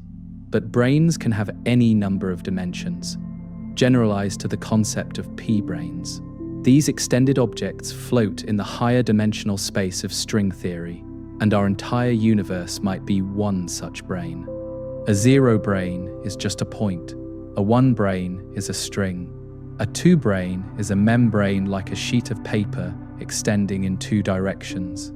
A three brane has three spatial dimensions, like the space we experience, extending in length, width, and height through the higher dimensional bulk. String theory predicts that these various branes exist as stable objects where strings can end or where certain fields are confined. The existence of branes adds richness to string theory, providing new possibilities for how physics might be organized.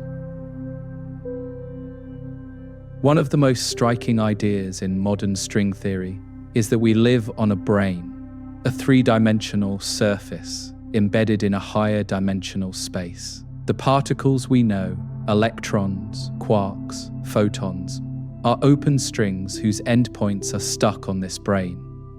We cannot move into the extra dimensions because we are made of strings that are confined to the brane. Only gravity, carried by closed strings without endpoints, can travel freely through the higher dimensional bulk around us. This brane world scenario explains why we experience only 3 dimensions of space. Not because the universe has only 3 dimensions, but because we are trapped on a 3-dimensional surface. The extra dimensions exist all around us, but we cannot access them because our matter is bound to the brane. It is like being painted on a canvas. We can move across the surface, but not lift off into the room beyond. Gravity, however, can leak off the brane, which might explain why gravity is so much weaker than other forces.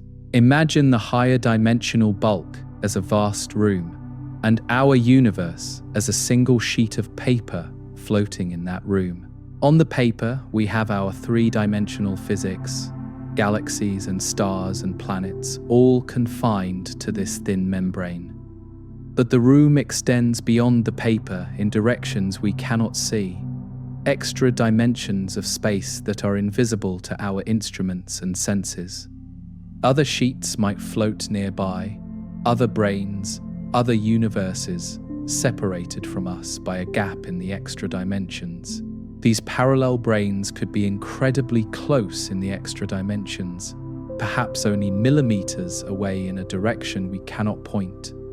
But because we are confined to our brain, we cannot reach them, cannot send signals, cannot know they are there. Only gravity might give hints of their presence, as gravitons leak between branes and create subtle effects.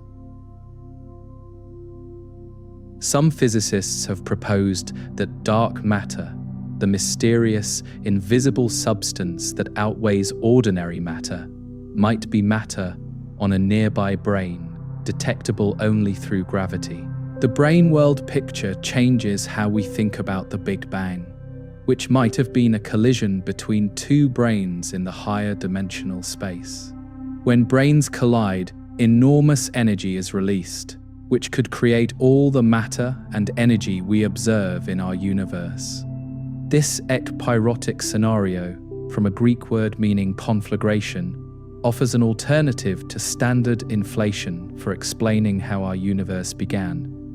The collision would have heated both branes, creating the hot, dense state from which the universe expanded. In this picture, the Big Bang was not the beginning of everything, but a violent event in a pre-existing higher dimensional space-time.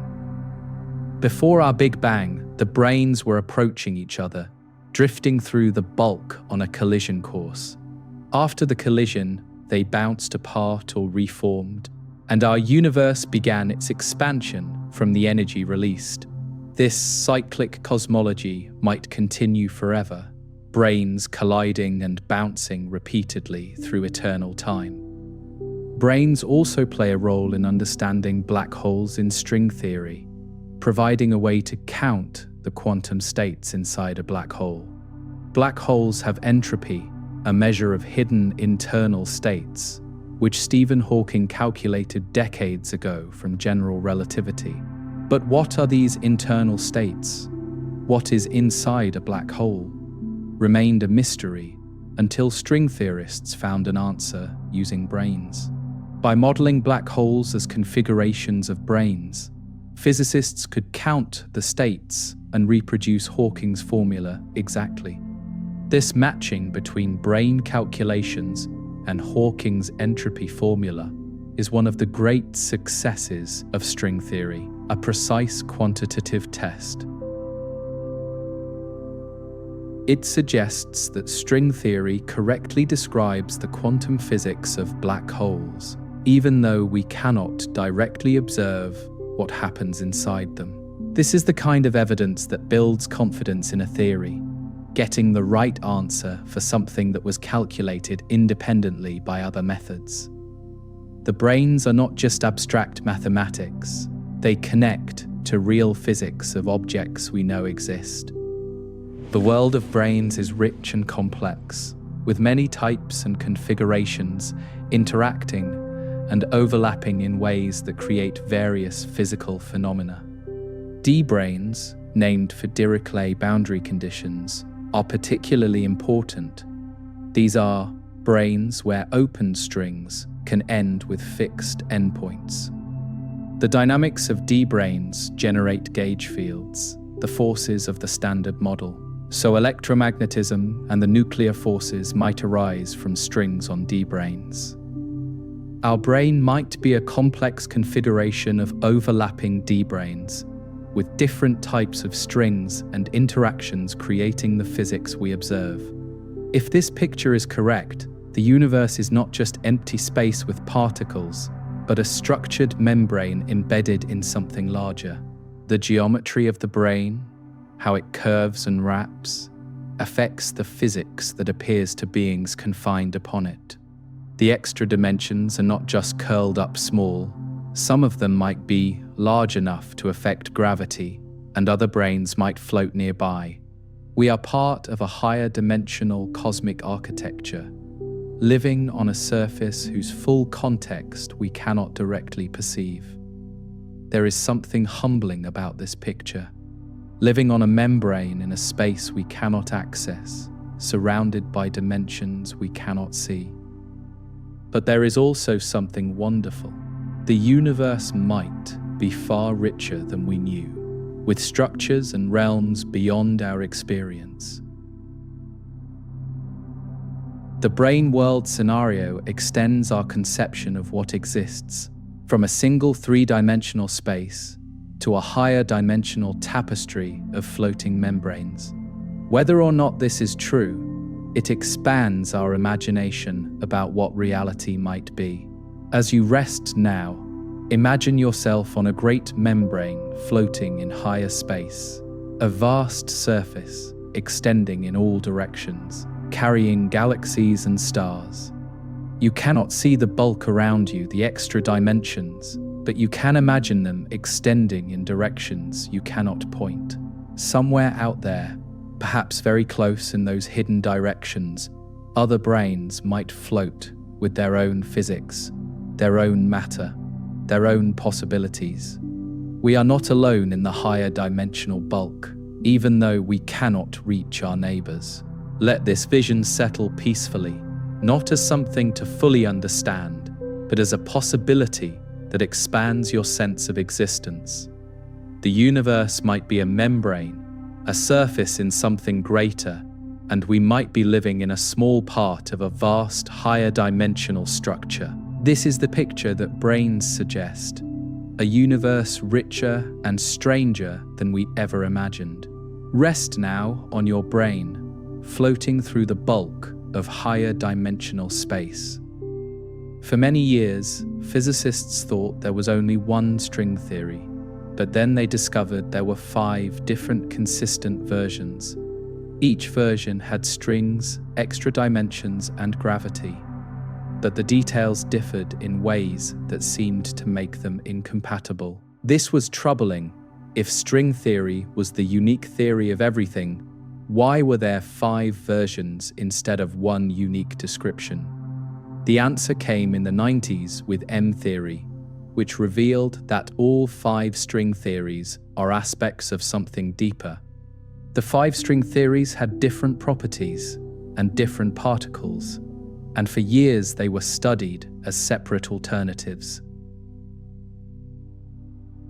Type 1 string theory has both open and closed strings, with a particular symmetry group governing their interactions. Type 1IA and Type 1IB have only closed strings in their basic formulation, and differ in subtle ways involving how particles are related. Heterotic string theory comes in 2 versions, SO, 32, and E8XE8, named after the symmetry groups that describe their gauge forces. Each theory seemed like a complete, consistent framework, and physicists argued about which might describe our universe.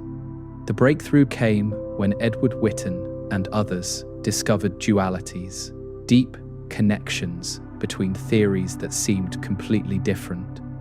A duality means that 2 apparently different theories are actually the same theory viewed from different perspectives. What looks like strong coupling in one theory becomes weak coupling in the dual theory, and vice versa. These dualities revealed that the 5 string theories are not 5 separate theories, but 5 corners of something larger. M-theory is the name for this larger structure that unifies the 5 string theories, though its full formulation remains mysterious even today. The M stands for different things to different physicists: membrane, matrix, mother, mystery, depending on who you ask. What we know is that M-theory exists in 11 dimensions, not 10, with 1 extra dimension compared to the string theories it unifies. This 11th dimension connects the different string theories showing they are all limits of one underlying structure. The dualities that connect string theories are like different maps of the same territory, each map emphasizing different features while describing the same landscape. A road map and a topographic map look different, but they represent the same underlying geography from different perspectives. Similarly, type YIA string theory in one limit becomes related to M theory in 11 dimensions in another limit. The mathematics proves that these are not different theories, but different windows into one unified framework. One of the most beautiful dualities is called T-duality, which connects large extra dimensions to small extra dimensions. If you compactify a dimension on a very large circle, the physics looks the same as compactifying on a very small circle. This is deeply strange, suggesting that size itself is not fundamental, that large and small are interchangeable in the deep structure of space-time.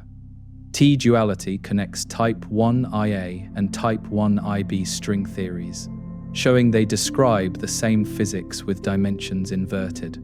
St-duality connects theories at strong and weak coupling, so that difficult calculations in one theory become easy in the dual theory. This is enormously useful for physicists trying to extract predictions, because strongly coupled theories are very hard to analyze mathematically. By mapping to the dual weakly coupled theory, calculations become tractable and new results can be derived. S-duality connects type 1 to heterotic SO, 32, string theory, revealing another hidden unity between seemingly different frameworks. M theory lives in 11 dimensions, the maximum that supergravity allows, and it contains not just strings, but membranes as fundamental objects. The M2 brane, a two-dimensional membrane, is as fundamental as the string itself. And M5 branes, with 5 spatial dimensions, also play important roles. When you reduce M theory from 11 to 10 dimensions by curling one up, the membranes wrapped around that dimension appear as strings. So strings are not truly fundamental, they are membranes wrapped around the hidden 11th dimension. This picture suggests that even strings are not the bottom of reality, that M theory contains something more fundamental from which strings emerge. The full formulation of M theory remains unknown. Physicists know it exists from the dualities but cannot write down its complete equations. This is humbling. We have glimpsed something profound, but we do not yet have the mathematical language to fully describe it. M theory is like a mountain seen through clouds, its outline visible, but its details still hidden. The unification that M theory achieves is breathtaking in scope. 5 theories revealed as one, all forces and particles potentially unified. The graviton, the photon, the electron, the quarks, all might emerge from one underlying M-theoretic framework in 11 dimensions. The decades of searching for unification might be culminating in this vision of a single structure underlying everything. Whether we will ever fully understand M-theory is a question the future will have to answer. The 11-dimensional space of M-theory is not something we can visualize, but we can appreciate that it exists mathematically, consistent and unified. The dualities that connect different corners of this space are precise mathematical statements, not vague analogies or metaphors. String theory began as an attempt to understand the strong nuclear force and evolved into a candidate theory of everything through unexpected discoveries. M theory is the current culmination of this evolution, a framework that contains all previous versions as special cases. For tonight, let the idea of M theory settle as a vision of unity, 5 rivers flowing into one ocean, 5 perspectives on one reality. You do not need to understand the technical details. Just appreciate that physics might converge toward a single description. The universe, in all its complexity, might be one thing at the deepest level. M-theory offers this vision of ultimate unity, where everything connects to everything else in one mathematical structure. As you rest now, imagine the 5 string theories as different views, like seeing a mountain from 5 different valleys. From each valley, the mountain looks different, but it is the same mountain, M-theory, rising above all of them. The climbers in each valley were finding their way up, and now they realize they are all heading toward the same peak. This is the state of physics today, approaching the summit of understanding through different but converging paths. Let this vision of convergence bring peace, the different pieces fitting together, the puzzle resolving into unity. The universe makes sense at the deepest level, even if we cannot yet see the full picture clearly. Something holds it all together. Some structure unifies the forces and particles and space-time itself. M-theory is our best current name for that structure, a placeholder for something wonderful we are still discovering.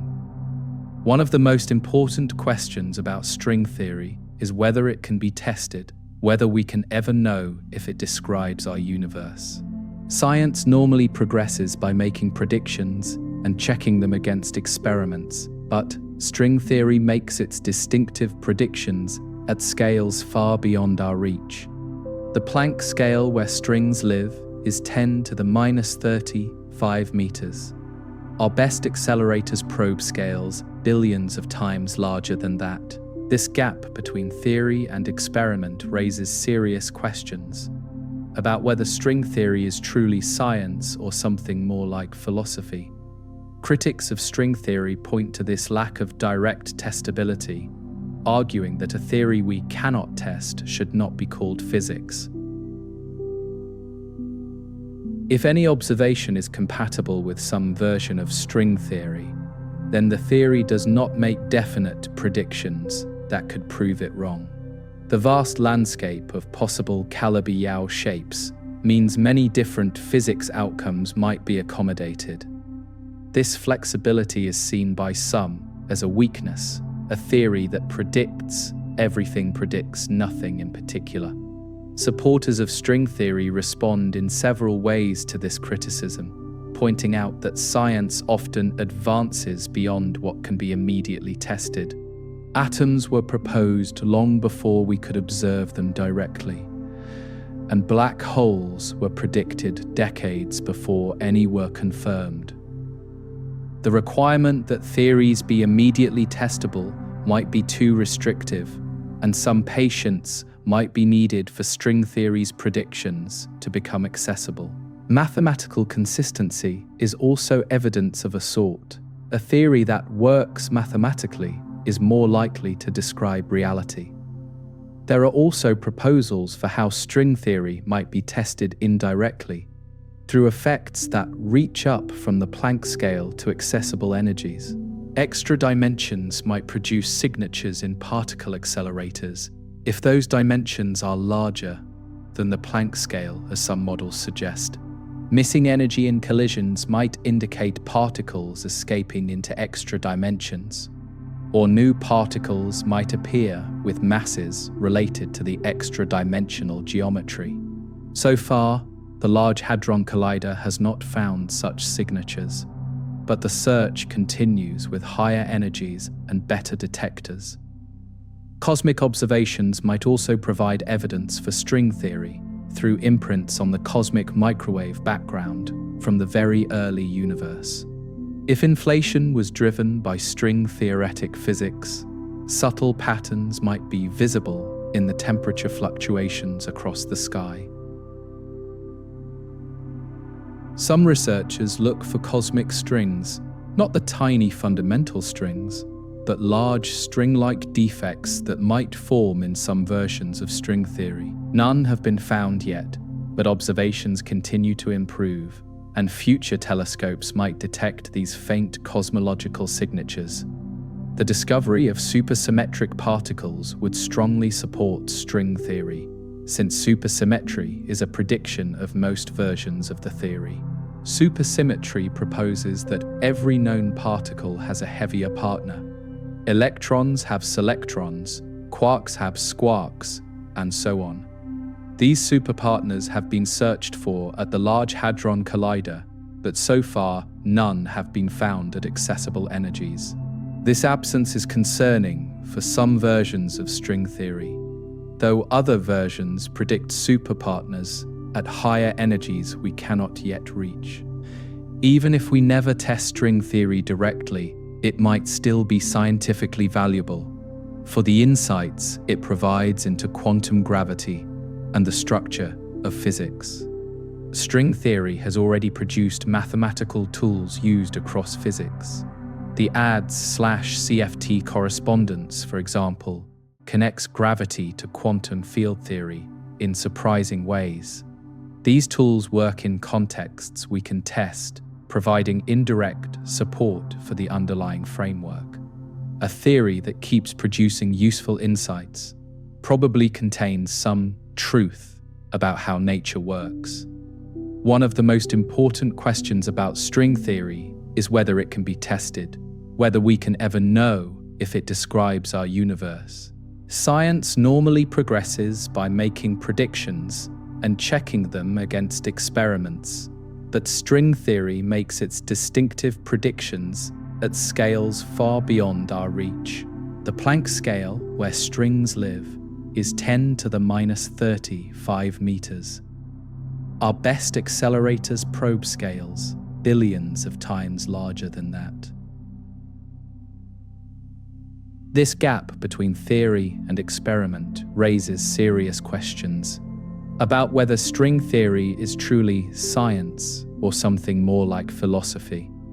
Critics of string theory point to this lack of direct testability, arguing that a theory we cannot test should not be called physics. If any observation is compatible with some version of string theory, then the theory does not make definite predictions that could prove it wrong. The vast landscape of possible Calabi-Yau shapes means many different physics outcomes might be accommodated. This flexibility is seen by some as a weakness. A theory that predicts everything predicts nothing in particular. Supporters of string theory respond in several ways to this criticism, pointing out that science often advances beyond what can be immediately tested. Atoms were proposed long before we could observe them directly, and black holes were predicted decades before any were confirmed. The requirement that theories be immediately testable might be too restrictive, and some patience might be needed for string theory's predictions to become accessible. Mathematical consistency is also evidence of a sort. A theory that works mathematically is more likely to describe reality. There are also proposals for how string theory might be tested indirectly through effects that reach up from the Planck scale to accessible energies. Extra dimensions might produce signatures in particle accelerators, if those dimensions are larger than the Planck scale, as some models suggest. Missing energy in collisions might indicate particles escaping into extra dimensions, or new particles might appear with masses related to the extra-dimensional geometry. So far, the Large Hadron Collider has not found such signatures. But the search continues with higher energies and better detectors. Cosmic observations might also provide evidence for string theory through imprints on the cosmic microwave background from the very early universe. If inflation was driven by string-theoretic physics, subtle patterns might be visible in the temperature fluctuations across the sky. Some researchers look for cosmic strings, not the tiny fundamental strings, but large string-like defects. that might form in some versions of string theory. None have been found yet, but observations continue to improve, and future telescopes might detect these faint cosmological signatures.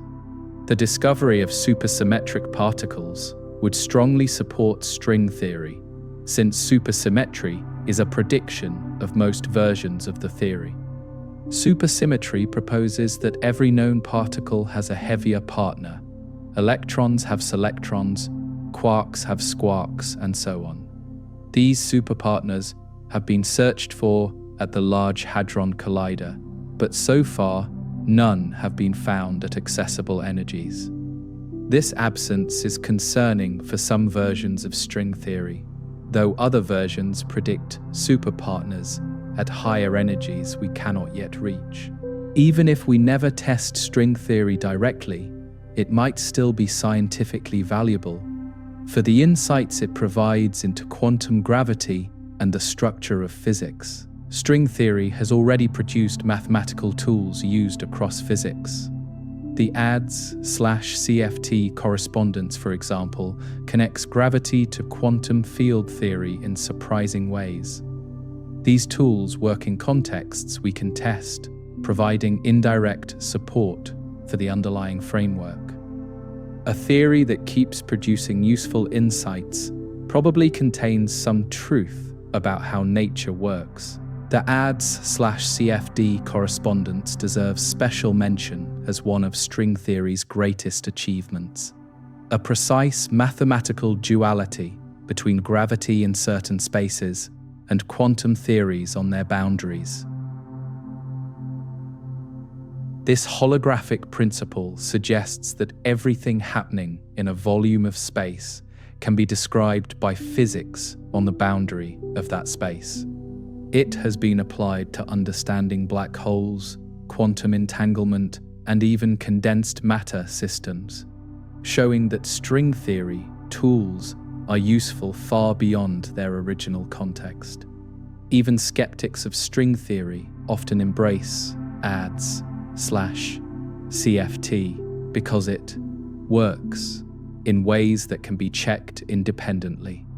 There are also open questions within string theory that physicists are still working to answer. Questions about the nature of N-theory and how to formulate it completely. We know M-theory exists from the dualities that connect string theories, but we do not have its fundamental equations written down in full generality. This is like knowing a mountain exists because you can see its shadow, but not having climbed it or mapped its terrain. Future progress might reveal M-theory's complete structure, or might show that our current understanding needs revision. The cosmological constant problem remains a deep puzzle that string theory has not fully solved. The mystery of why the vacuum energy of space is so incredibly small. Quantum field theory predicts that empty space should have enormous energy density, perhaps 10 to the 120 times larger than what we observe. String theory has not explained why this energy is so small, though the landscape of possible universes offers anthropic explanations. Some physicists find this unsatisfying, preferring a dynamical explanation that shows why the constant must be small. The question of which Calabi-Yau manifold describes our universe remains open, with the vast landscape making it hard to identify the right shape. Physicists are developing computational techniques to search the landscape, looking for shapes that reproduce the standard model of particle physics. This is enormously challenging, like searching for a needle in a haystack. But computers are becoming powerful enough to make progress. Perhaps someday we will identify the geometry of our hidden dimensions, or perhaps the landscape is too vast to ever fully explore. Another open question concerns the initial conditions of the universe, how the Big Bang selected our particular corner of the landscape. If eternal inflation populates the entire landscape with different universes, Why do we find ourselves in this particular universe with its particular physics? Anthropic reasoning suggests we must be in a habitable universe, but this does not fully explain how the selection happened. The mechanism by which our universe's physics was chosen remains one of the deepest mysteries in cosmology and string theory. Some physicists believe string theory will eventually be proven correct, while others think it will be superseded by something better. The history of physics suggests both outcomes are possible. Many promising theories were confirmed, while others were replaced by superior frameworks. String theory might be the final answer, or it might be a stepping stone, a useful approximation that points toward deeper truth. Either way, the journey has taught us much about quantum gravity, mathematics, and the structure of possible theories. The debate about string theory's status reflects broader questions about science, about what counts as evidence and how we should proceed at the frontiers of knowledge. When direct experiments are impossible, how do we evaluate theories? By mathematical beauty, by consistency, by explanatory power, by expert consensus. These methodological questions have no easy answers, and thoughtful people disagree about how to weigh different criteria. String theory has pushed physics into new territory, where the rules of scientific progress are themselves being debated. For those outside physics, watching this debate can be fascinating, a glimpse into how science works at its cutting edge. The confidence of some physicists, the skepticism of others, the technical arguments and the philosophical reflections all intertwine. This is science in progress, not yet settled, still searching for the right questions as much as the right answers. There is beauty in this uncertainty, the humility of knowing that we do not yet know.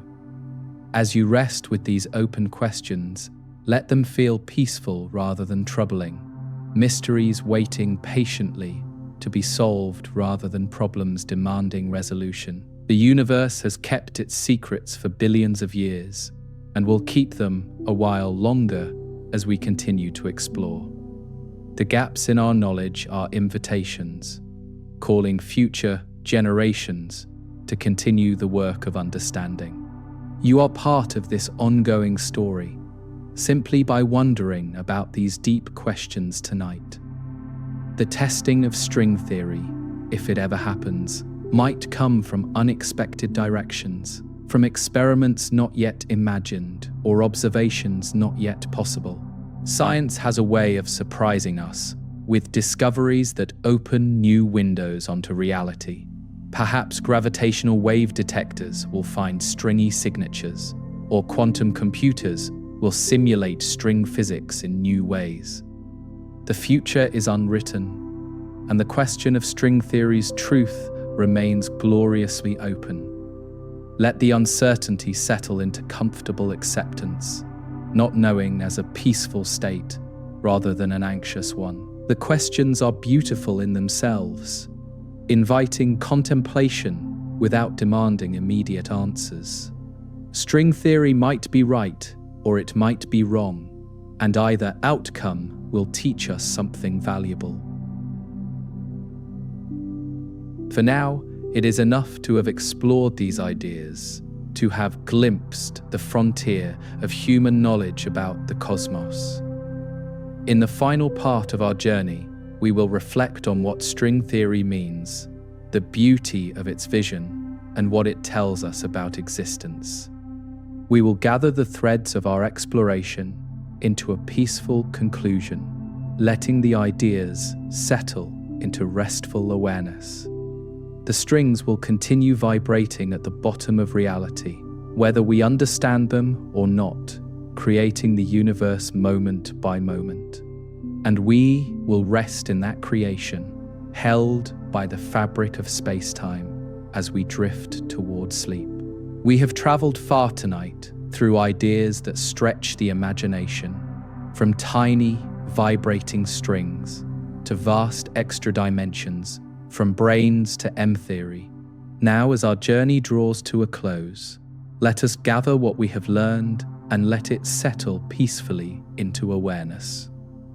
String theory may or may not be the final answer, but it offers a vision of reality that is beautiful in its unity and scope. And there is value in beauty, a rest for the mind in contemplating elegant possibilities. The central idea of string theory is breathtaking in its simplicity, that everything might be made of one kind of thing, vibrating in different ways. All the particles, all the forces, all the complexity of the universe emerging from tiny strings oscillating at the foundations of reality. This is unification at its deepest level. Diversity explained by unity, complexity arising from simplicity. Whether or not this picture is correct, it represents a profound aspiration of human thought. Think for a moment about what it would mean if string theory were true. The electron in your body and the light from distant stars, the same kind of string, the gravity holding galaxies together and the forces binding atoms, all vibrations of the same fundamental entity. There would be no truly separate things in the universe, only different expressions of one underlying reality. This is a vision of cosmic interconnection, everything linked at the deepest level, one fabric woven throughout existence. The mathematics of string theory is notoriously difficult, requiring years of study to master even the basics of the framework. But the core ideas can be appreciated without the technical details, the intuition that reality might be simpler than it appears. Beneath the apparent complexity of particle physics, there might be one principle, vibrating strings, explaining everything. This intuition has guided physics for centuries. The belief that nature is fundamentally simple and comprehensible. String theory also teaches us about the limits of perception, the idea that reality might have dimensions we cannot see or access. We experience 3 dimensions of space because we are made of open strings, stuck on a brane floating in higher dimension space. The extra dimensions are not elsewhere, they are here, right now, curled up at every point around us. This is humbling and wonderful, a reminder that existence extends beyond what our senses can reach. The shapes of hidden dimensions, the Calabi-Yau manifolds, might determine everything about the physics we observe. The masses of particles, the strengths of forces, the number of generations, all encoded in geometry at scales far too small to see. If this is true, the universe is even more geometric than Einstein imagined. Form determining content at the deepest level. The beauty of mathematics and the structure of reality would be one and the same thing. Gravity, that most familiar force, finds its place in string theory naturally, emerging as a vibration of closed strings without being added by hand. This automatic inclusion of gravity is one of the theory's greatest strengths, a sign that it might be capturing something true about nature. Einstein's geometry of curved space-time remains valid at large scales, while string theory reveals the quantum underpinnings of gravity at tiny scales. The dream of unifying all forces might be realized in this framework of vibrating strings. M-theory shows that even string theory is part of something larger. 5 versions unified in an 11-dimensional framework we do not fully understand. The dualities connecting different theories reveal hidden unity, perspectives on a single reality that looks different from different angles. We are still exploring this larger structure, still mapping the terrain of M-theory's 11-dimensional landscape. The journey of discovery is not over. It may never be over. and that is part of its beauty. The open questions of string theory are not failures but invitations, calls to future physicists to continue the exploration. Can we test the theory? Can we find the right Calabi-Yau? Can we understand why our universe has the properties it does? These questions drive research forward, pulling physics toward deeper understanding through the magnetic force of curiosity. The unanswered questions are as valuable as the answered ones. They are the growing edge where knowledge expands. Tonight we have used string theory as a meditation on existence, a way to contemplate the deep structure of reality in a restful state. You do not need to become a physicist to appreciate these ideas, just to let them wash over you like gentle waves on a peaceful shore. The universe is strange and wonderful, and thinking about its strangeness can bring a kind of peace. There is rest in wonder, in letting the mind float on questions too large for easy answers. Consider your place in this vibrating cosmos, your body made of atoms that might be made of strings. Every particle in you has been on a long journey, forged in stars billions of years ago, now assembled into the pattern that is you. If string theory is right, those particles are vibrations. Music frozen into matter, notes in the cosmic symphony. You are literally made of music, a song the universe is singing through the arrangement of your atoms. And around you, the whole universe is the same. Stars and galaxies, planets and moons, all made of vibrating strings. The photons bringing starlight to your eyes, the gravitons holding you to Earth. All the same kind of thing at the deepest level. There is no separation between you and the cosmos. You are part of it, woven from the same threads that weave everything. In string theory, the universe is not a collection of separate objects, but one continuous fabric of vibrating reality. The extra dimensions, if they exist, are here with you now, curled up at every point in the space around you. You are a higher dimensional being without knowing it, your atoms extending into dimensions you cannot perceive. The Calabi-Yau manifolds at every point hold their intricate shapes in the stillness of the night. You are more than you appear, embedded in a reality richer than 3 dimensions can contain. As the night deepens and your body relaxes further into rest, let these ideas become soft and dreamy rather than sharp and analytical. There is nothing you need to figure out, nothing to solve, just the gentle pleasure of having explored these thoughts together. The strings will keep vibrating whether you think about them or not, creating the universe moment by moment in their eternal oscillation. You can let go now, trusting the fabric of reality to hold you as you drift towards sleep. The questions we have explored tonight are ancient in their essence. What is everything made of? How does it fit together? Why does anything exist? String theory offers modern answers to these ancient questions, answers that are provisional and incomplete, but beautiful in their scope. We stand on the shoulders of generations of thinkers, from Greek philosophers to Einstein to the string theorists of today. The quest for understanding continues, and you are part of it, simply by wondering. Imagine the strings at the heart of matter, vibrating in the quiet, too small to see but always present, always creating. The electron strings, the quark strings, the photon strings, the graviton strings, all playing their notes in the symphony of existence. The music is too subtle to hear, but you can feel it in the coherence of the world around you. Everything holds together because of these vibrations. Reality itself maintained by the cosmic orchestra.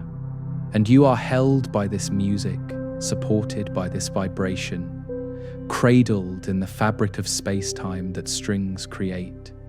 The gravity that presses you gently into your bed is the song of gravitons, closed strings vibrating in their characteristic pattern. The light that will greet you in the morning is photons playing their ancient melody across the void.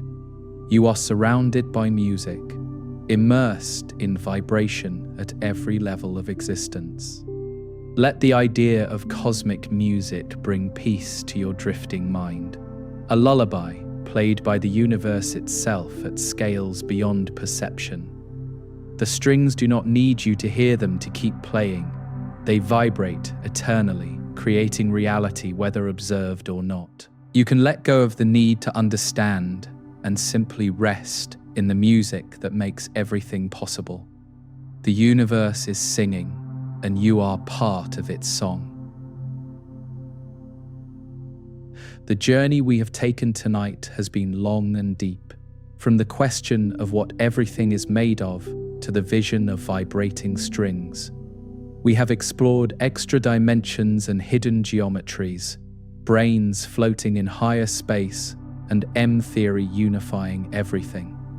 We have considered the open questions and the testing challenges, the beauty of the theory and its uncertain status.